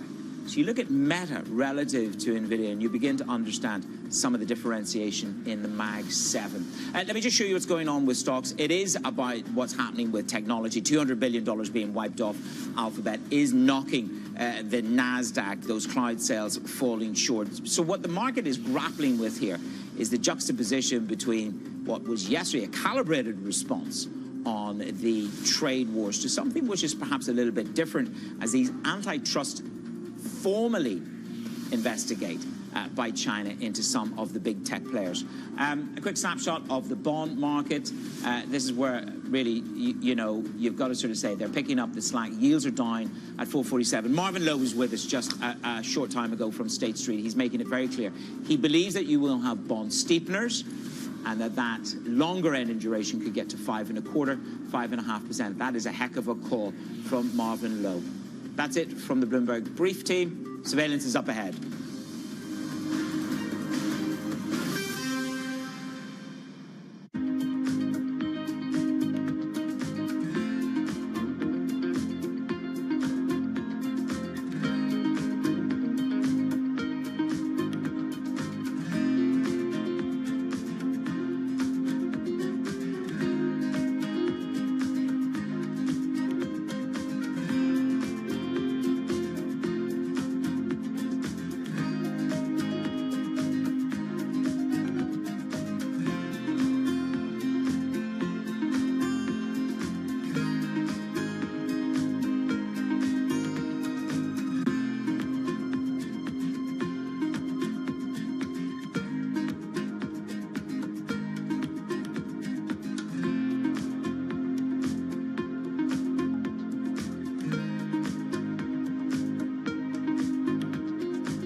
institutions you've been very philanthropic with is your alma mater, Harvard.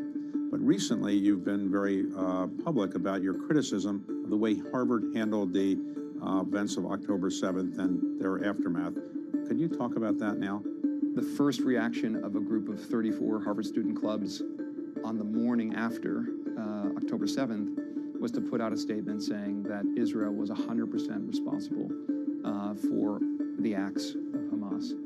And my view on that was, that's ridiculous. You can come out and say, look, I'm very unhappy about Israel's treatment of Palestinians in the West Bank, or you can say, we can talk about the Gaza Strip, but you can't support terrorists, and particularly terrorists that rape and pillage and murder and burn and take hostages. Well, I got actually a text from a CEO in my industry. He's like, Bill, you know the people at Harvard.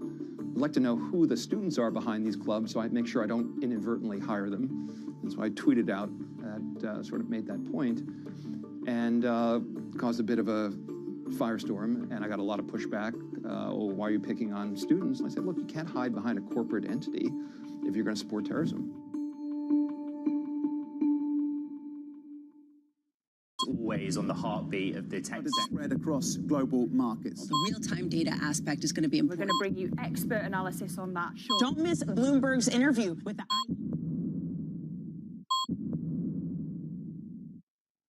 Bloomberg loves earnings. I know it's like your Super Bowl, right? I can't wait. It's like opening presents in the morning. All right, it will be exciting. Nobody covers earnings like Bloomberg.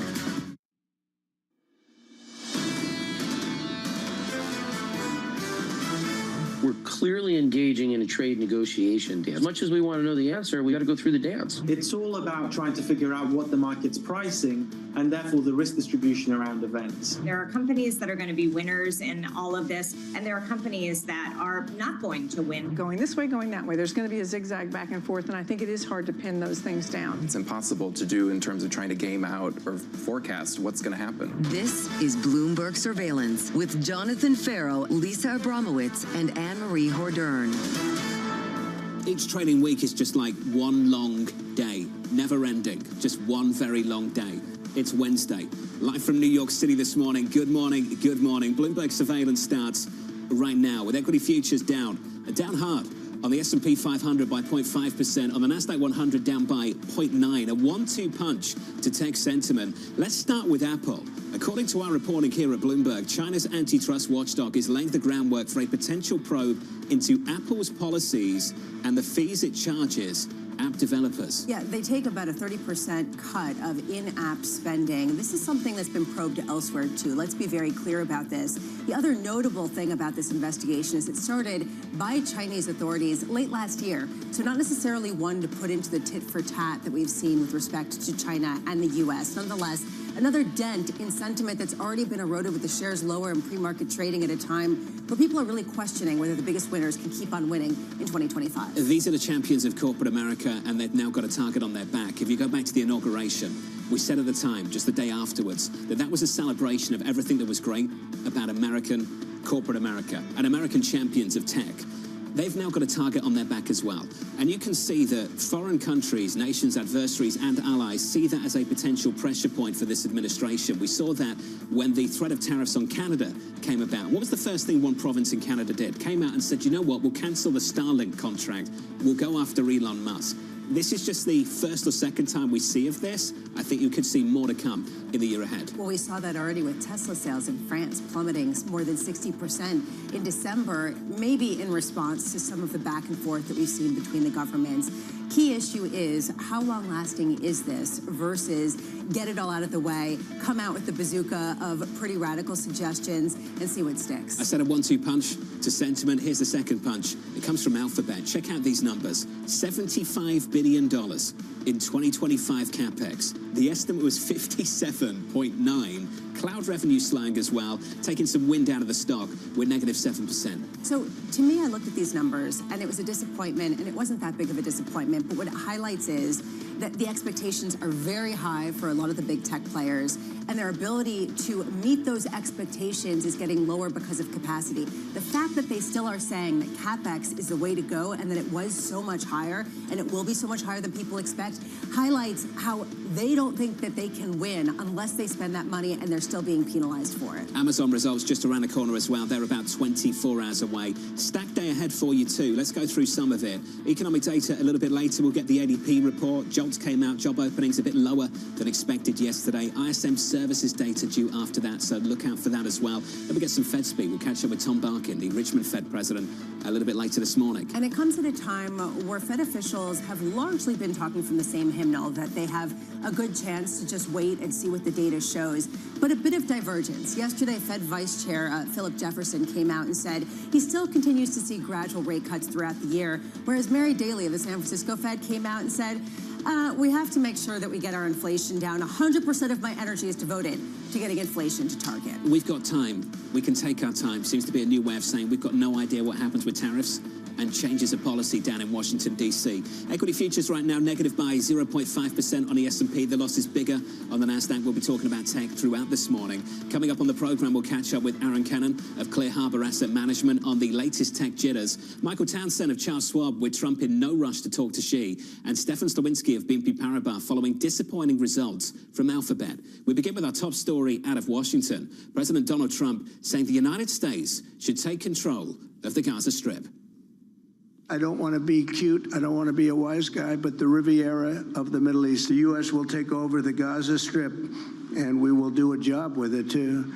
We'll own it and be responsible for dismantling all of the dangerous unexploded bombs and other weapons on the site, create an economic development that will supply unlimited numbers of jobs and housing for the people of the area. Joining us now from D.C. is Bloomberg's Anne-Marie. AMH, let's get straight to it. That one was unexpected. Unexpected, although Trump has flirted with this idea last week and even earlier in the Oval Office, but he was pretty serious and firm last night in that press conference saying this is his vision for the Middle East and for Gaza. It was unorthodox, way out of the box, has been described to me. Some in Israel who are looking well on this think it's a bold vision. What I would say this morning is adversaries will look at what the President of the United States said last night as a land grab. But at the same time, this could spark, and already has, fierce debate, which may mean that other individuals may actually come to the table with ideas. Because at the moment, what is the solution when it comes to Gaza? The issue, and what I really question, is the president's policy last night, stated policy, that this is something he wants to do, he's looking into, kind of undermines his big picture of what he wants to get done in the Middle East. And I'm talking about normalization between Israel and Saudi Arabia. Remember, Trump 1.0 brought normalization with a number of Gulf states, the Emiratis, Bahrainis, with Israel. And Saudi Arabia last night, almost immediately, I believe it was 10 minutes after that press conference, put this statement out. The foreign ministry affirms that Saudi Arabia's position on the establishment of a Palestinian state is firm and unwavering, and it continues to say they will not establish diplomatic relations with Israel without that. So by talking about what he wants to do in Gaza, he undermined his big goal for the region. Anne-Marie, do we have a sense of, in back channels, what this discussion is like with allies in the region, Middle Eastern powers that could potentially have a role in prolonging the ceasefire and getting some sort of solution? Yes, and the back channels say that these countries, whether it's Egypt, whether it's Jordan, a really important meeting next week now is going to be President Trump's sit down with His Majesty of Jordan. That is going to be incredibly important because Jordan, Egypt are very reluctant to take in more refugees, and none of the Arab states want to either. Part of this also is because they want to make sure that Israel does not just take over Palestinian land in Gaza. So there are back channel talks about this, but I have not seen a single country in the region move on their willingness to take in Palestinians. So this is going to spark a tremendous amount of debate. I would also say, because we are also focused on the president's comments on Gaza, we are not talking about the second phase of the ceasefire. And it feels like Prime Minister Benjamin Netanyahu got a pass last night. This is something Steve Witkoff wanted to see Trump's envoy for the Middle East, wanted to see the Israelis really commit to. Those discussions are happening now. And Netanyahu is dealing with a very right-wing government that potentially doesn't want to see a second phase and want to make sure they can go back in and eradicate Hamas. There was very little discussion of that last night, and I imagine is going to be this morning. Anne-Marie, appreciate it. We'll catch up with AMH again in about 10 minutes' time, so look out for that. For those of you just tuning in, equity futures down across the board here. We're negative by 0.5% on the S&P. Aaron Cannon of Clear Harbor Asset Management joins us now. He writes, we continue to believe equities will outperform other major asset classes. However, elevated valuations suggest more tempered expectation for future returns. Key concerns include if tariffs bite instead of just bark. Aaron joins us now for more. Aaron, welcome to the program, sir. Good to see you. It's been too long. Let's talk about sentiment sky high coming into 2025. Is that bark sufficient to dent sentiment? Well, we'll see. Certainly, the first sort of volley around tariffs, Jonathan, has been more bark than bite. Mexico and Canada. We'll have to see what happens in China, but certainly. There is sort of the silver lining in all of this, which was alluded to a little bit even with your conversation around the Middle East, which is tariffs 2.0 for Trump are very much not just about trade. They're about foreign policy and border policy. And so we'll have to see how he uses that tool and whether he's effective in using that to affect some foreign policy outcomes. I mean, the issue in Ukraine, the spat with China, on multiple fronts, including their covering the back of Vladimir Putin, could all come into play on tariffs. And I think that's part of sort of the potential grand bargain that we could see across multiple fronts, which could be could boost the risk on trade. But for now, lots of uncertainty. It's the risk off trade. No one wants to lever up. They want to take risk off, and we'll have to see. Aaron, you talk about some of the unknowns, and that has to do with tariffs and global policy. Some of the knowns are some of the earnings that we've gotten recently, in particular from Alphabet, from AMD, showing that there was a very high bar and an inability to clear that very high bar. Is there a tell in that essentially this is the moment of either transition away from some of the big winners last year to everyone else, the adopters this year, or if it's just really maybe valuations are just too high? Well, certainly the last 2 years, Lisa, the narrative has been AI growth. NVIDIA has been the poster child of it, but also statistically the driver of that outperformance. Technology, massive outperformance in the S&P 500 last year. This year, it's the leading underperformer of all the sectors through yesterday. And I think the market is rethinking, how the evolution of AI is going to play. Who are going to be the winners? Will they be last year's winners, the hyperscalers, or will they be the future winners? Maybe the data storage companies and segmenters of data storage and the like. And so it's going to be quite interesting. But for sure, if you look at equal weight this year in the S&P 500, it's outperforming market cap weight. And we think there's plenty of opportunity outside of technology right now to take advantage of some of the themes. I would also just say, too, that AI and the discussion, the bullishness around AI accrued over the last couple of years, not just to public technology, but to private equity. I mean, every pitch book that I saw come through my office, mega private equity firms, they're about infrastructure, but it was digital infrastructure, it was AI, it was data centers, it was the utility build out. And so I'm sort of curious to see in the coming weeks how those pitch books will change.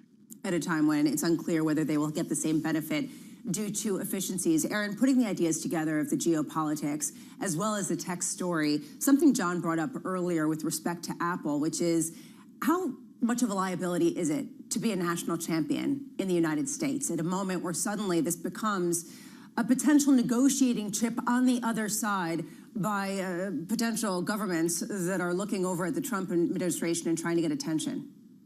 I mean, certainly it's a risk. We saw some of that play out in Apple's numbers. We're seeing that play out this morning and the headlines with China and Apple. But I will say there are smart people at Apple strategically thinking about their supply chains, not just the demand side, which is partially out of their control in China, depending on sort of geopolitics, as you just alluded to, But, you know, the good news with Apple is they've moved a good deal of their production to places like Vietnam and India and elsewhere. And so, you know, we're hopeful that that this is really just a diplomatic sort of move on the part of China ahead of tariff conversations with Trump and Xi. Aaron, as you know, that friction goes beyond just tariffs, and I think we're finding that out pretty quickly this morning with the likes of Apple and other situations too. Energy was part of the story over the weekend, coming into this trading week as well. One sector you like is energy. We'll catch up with the Chevron CEO, Mike Wirth, a little bit later on this morning. What is it that you like about energy right now? Well, there are components of energy that we like. We think the LNG demand from the United States will continue to remain relatively strong. We think natural gas demand will remain, as a result, relatively strong. So you want to be in the right basins geologically. You want to be close to LNG export facilities in that regard. We think there's probably going to be a little bit of a rethink around the, you know, pivoting a little bit to utilities on this point, but the degree to which electricity demand is going to be required around AI. Yes, Constellation Energy is up a great deal year to date, but you know we'll have to see how this all plays out with data center growth. But we do like the natural gas side of things to the extent that we see global growth pick up on the margin. We could see the price of oil pick up as well. We also see huge opportunities in Europe and internationally. We talk about forward multiples. Lisa mentioned or alluded to forward multiples in the United States. They look quite expensive. You look at Japan, you look at non-Japan Asia, and you look at Europe, and there are a lot of opportunities there trading at 9, 10, 12 forward PE multiples. And it's not just because they are exposed to sectors that tend to be cheaper. There are also some opportunities there as well. I got to push you. That was true 10 years ago, and it was a long decade of underperformance. Why is it different now? Well, that's a good point. I think part of this potential for sentiment is very weak right now in Europe. And I would argue that if you look at the banking sector, the growth opportunities are there, but the price to book valuation is not.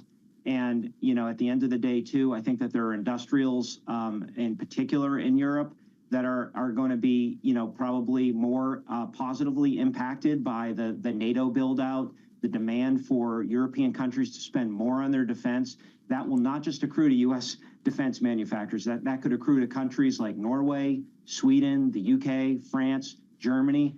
But then again, the headwind remains in the auto sector, for example, and that's a big component of Europe. So we want to be a little careful there. Aaron, appreciate your time. It's good to see you. Let's do it again soon. Aaron Cannon there of Clear Harbor Asset Management. Futures right now negative by 0.5% on the S&P with an update on stories elsewhere.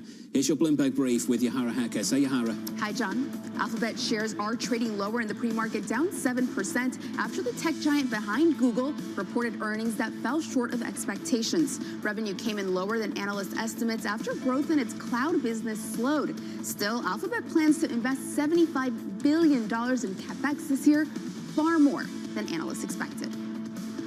Meanwhile, the U.S. Postal Service is temporarily suspending inbound parcels from China and Hong Kong. According to its website, letters and flat packages from the region will not be impacted. The move comes after President Trump imposed a new 10% tariff on all Chinese goods.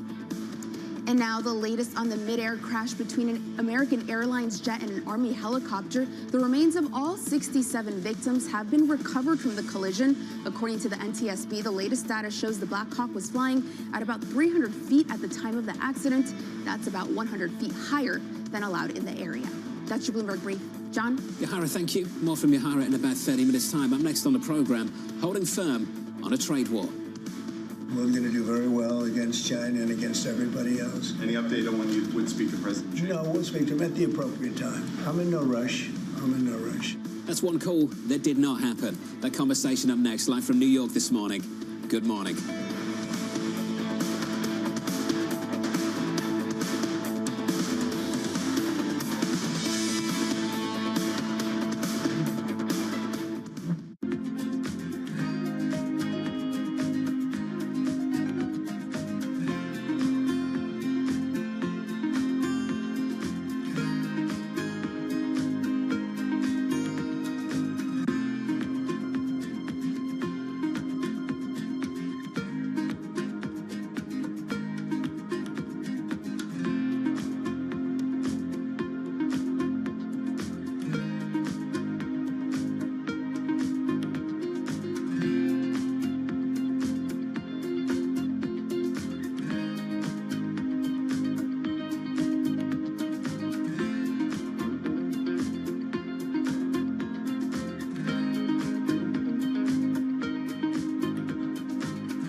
is this real momentum from Wall Street? We are basically deep in the European earnings season. Take a look at how we're faring when it comes to Asian markets.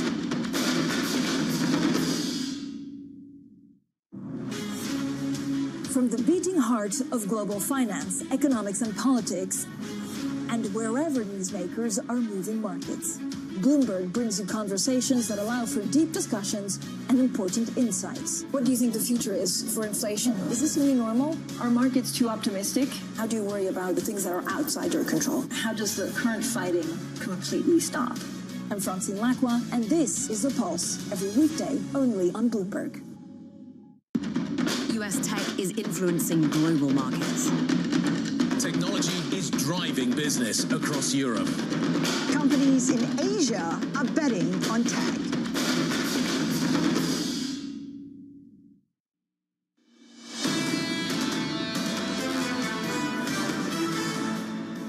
Equity futures on the S&P negative by 0.5%. In the bond market, yields are down by 4 basis points. To break at 450, 447. Job openings coming in much lower than expected yesterday. Next stop for another read on the labour market later on this morning, 8:15 Eastern, the ADP jobs report. We'll talk about that a little bit later. And the surveillance this morning, holding firm on the trade war. We're going to do very well against China and against everybody else. I've never seen the deficit with China is about $1 trillion. Think of it, $1 trillion. They're using our money to build their military. We are respected again as a nation, maybe at a level that people haven't seen for many, many decades. Any update on when you would speak to President Xi? No, we'll speak to him at the appropriate time. I'm in no rush. So here's the latest this morning. President Trump downplaying China's retaliatory tariffs against the United States and saying he's in no rush to speak with Xi after previously saying he would have a call with him in 24 hours. Anne-Marie has more from D.C. Hey, Anne-Marie. Hey, John, so far no call between Trump and Xi, but potentially there will be one. And I'm joined now by Michael Townsend of Schwab, Managing Director of Legislative and Regulatory Affairs, to break down all of this. Michael, we're entering the third week of the Trump administration. What are you telling clients when they see these tariff and trade headlines? Almost whipsaw within 24 hours. They're on, they're off. But when it comes to China, they've stuck. Yeah, first of all, I'm telling clients you can't overreact to everything. There's so much going on right now that you can't jump at every noise. But I think you're right. China's different than Colombia, than Canada, than Mexico, where the threat of tariffs was there, and then almost immediately talk started happening. China's a longer game. It's going to be a longer game. We always knew it was going to be a longer game. So when he says I'm not eager to make that happen in the first 24 hours, although he did originally say that he was going to do it in the first 24 hours. I think that's where he's coming from. He understands this is a much longer game with China. What's the ceiling when it comes to tariffs on Chinese goods? I don't know that there is a ceiling. I think it's going to be this kind of incremental tit-for-tat kind of situation. So you'll go for a while at 10%. Then maybe if there's no progress, you see that tick up a couple percentage points, something like that. We'll have to see. And when it comes to China, what makes this go around different than phase one in the Trump first administration? Yeah, I think it's a continuation. A lot of people don't even remember that the tariffs from 2018 and 2019 are still in place. Yep. So this is on top of that. So, I think the president feels probably stronger than he did the first time around. And I think he's willing to play a longer game with China. So, again, we'll have to see how it all plays out. I want to also talk to you about what's going on the other side of Pennsylvania Avenue when it comes to Congress. Everyone is focused on what's going on in the Oval Office, but we are almost a month away from a government shutdown. This summer, we are going to hit the debt ceiling. This is all before we get what the market would call the good stuff of tax cuts. How do you see the sequencing of this going down? Because the Republicans have the slimmest majority they've ever held historically. And it's actually going to get slimmer. When Elise Stefanik resigns, it'll be one seat in the House of Representatives. So I think this is going to be really, really difficult. We're already seeing signs that it's difficult. The House of Representatives, Republicans plan to consider a budget resolution, the very first step in the sort of gigantic package that's going to include taxes and lots of other policies. And they were planning to do that this week, and they couldn't get there. So they're still negotiating internally. I think the Senate is eager to get going. And we may see the Senate take the lead here before the House of Representatives in the coming weeks. If the Senate takes the lead, does that mean this one big, beautiful, powerful bill becomes two? I think it increases the chances, no question, that it becomes two. I think that the Senate is sort of looking at it as, we can do things like energy policy, border policy, maybe get some wins on the board fairly early. If we start putting taxes and debt ceiling and some of these other really complicated things into it, it's going to take a really long time. Will Trump have the patience to wait that out? So I think that's where the Senate is coming from. Let's get something on the board maybe a little early. I don't know whether the House of Representatives will agree to that, but I think that's where there's this divide across the House and Senate. You talked on your podcast last week that bond market investors are very uncertain and very uneasy. What are they paying the most attention to? Well, I think they're trying to pay attention to everything, which is probably, not the market really can only focus on one thing at one time. You can only pick a few things to pay attention to. And, what we've been telling people is that this kind of, bursts of uncertainty is going to continue to happen. We think there are going to be tariffs, and then the tariffs are pulled back. But the tariffs could come back on March 4th. This is a 30-day pause. So I think there's a little bit of whipsawing that's going to go on here. And, bond investors who traditionally want to sort of see a longer term and have a clearer path may not have that opportunity here in the coming weeks. What's the most underrated issue right now that you don't think people are focusing enough on? Yeah, to me, it's the debt ceiling. The debt ceiling is going to be really, really complicated on Capitol Hill. You've got a bunch of Republicans who have never voted for a debt ceiling increase.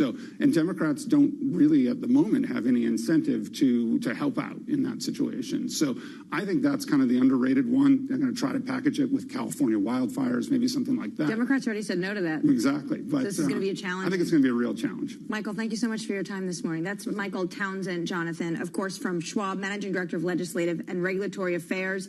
He says the biggest underrated item to watch in Washington right now for the market is a debt ceiling, and potentially we can hit that this summer. Anne-Marie, appreciate it. Thank you. You've got to be across a number of things simultaneously at the moment. So let me bring you the latest on the Middle East. This coming from the President of the United States, Donald Trump, posting on social media this morning, reiterating something we've heard from him before. I want Iran to be successful, but it can't have a nuclear weapon. On Iran, I prefer a verified nuclear peace agreement. And then he says, God bless the Middle East, after he says that some of the reports are greatly exaggerated that the U.S. and Israel are going to blow Iran to smithereens. I guess this to me is interesting because of all the things that he said. It seems maybe that's gaining the most concern in the Middle East at a time when there are some pretty complicated negotiations going on. Watch this space, because the conversations are continuing in pretty robust form behind the scenes. We'll catch up with an official from this administration on this subject. Morgan will take us a little bit later on this morning, so look out for that conversation. It's about 50 minutes away. Up next on the program, Stefan Slowinski of BNP Paribas Exane, as Alphabet's cloud sales fall short of expectations and the CapEx numbers come in big. That conversation up next.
the Vivian Tom clientele.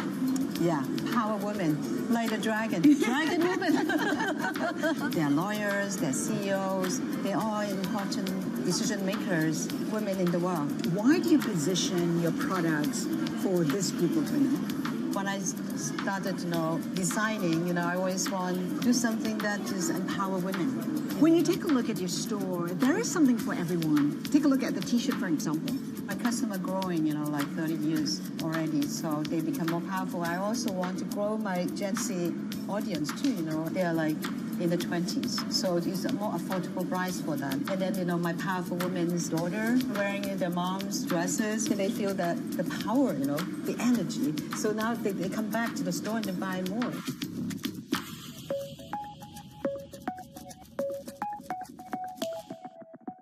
Listen carefully. Can you hear the rhythm in the markets? Not just in the syncopations triggered by inflation, but in the preludes leading to global elections, in the dissonance that moves the Nikkei, and the rising course conducted by AI. There's music in the markets, and if you want to learn to listen for it, we'll show you how.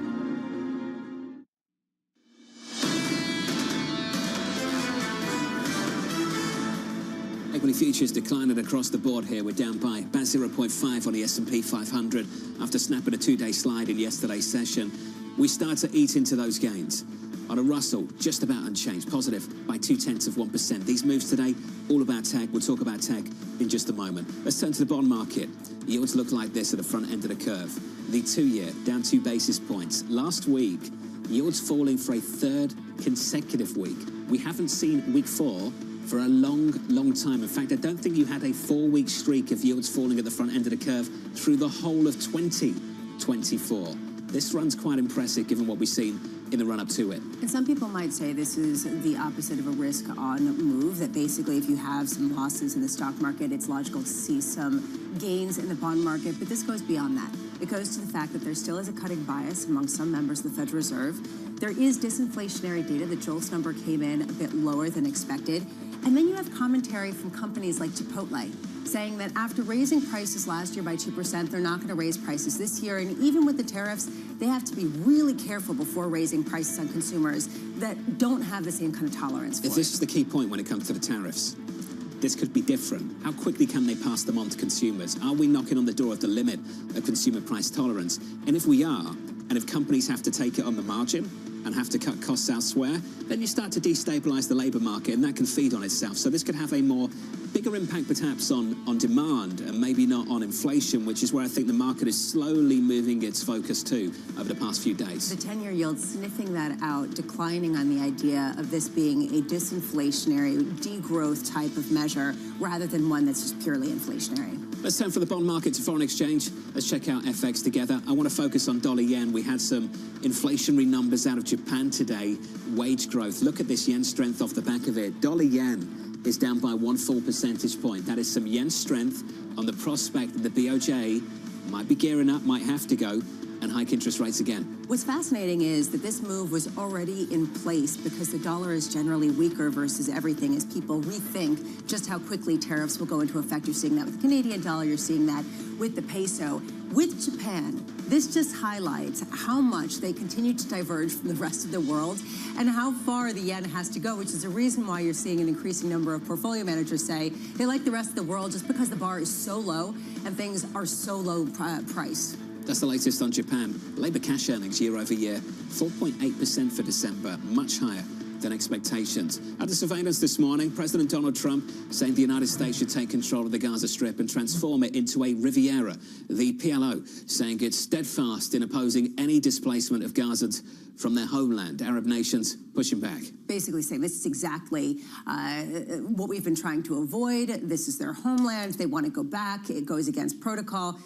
Before we get into the analysis of exactly what this looks like, I want to point out something that happened in 2018 when Donald Trump went to visit Kim Jong-un in North Korea to talk about denuclearization. And he started to say, look at this property on the beachfront. It would be fantastic as condos. It would be fantastic as hotels. And basically, he said, if Kim disagrees to take and give up his nuclear arsenal, he said, they have great beaches. You see that whenever they're exploding their cannons into the ocean, right?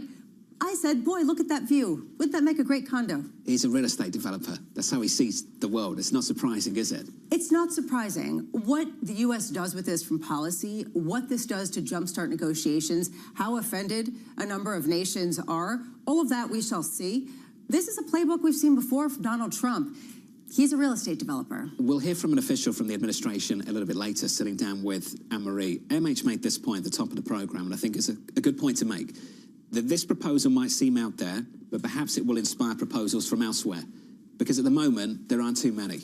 At a time when there is complete rubble in the Gaza Strip, and there are 2.2 million people who want to find their homes, and their homes may not exist, probably don't. How do you even rebuild while also providing services to people in a demolition zone? That is a viable question, and so far there have not been solutions. With great difficulty. That's the latest news on that front. Let's turn to China, weighing a probe into Apple's policies. Sources telling Bloomberg the country's antitrust watchdog is examining the fees it charges app developers, which include taking a cut of up to 30% on in-app spending. Apple declining in the pre-market. This inquiry began last year. Unclear how much this has to do with Trump and how much there is an arsenal of tools that China has been developing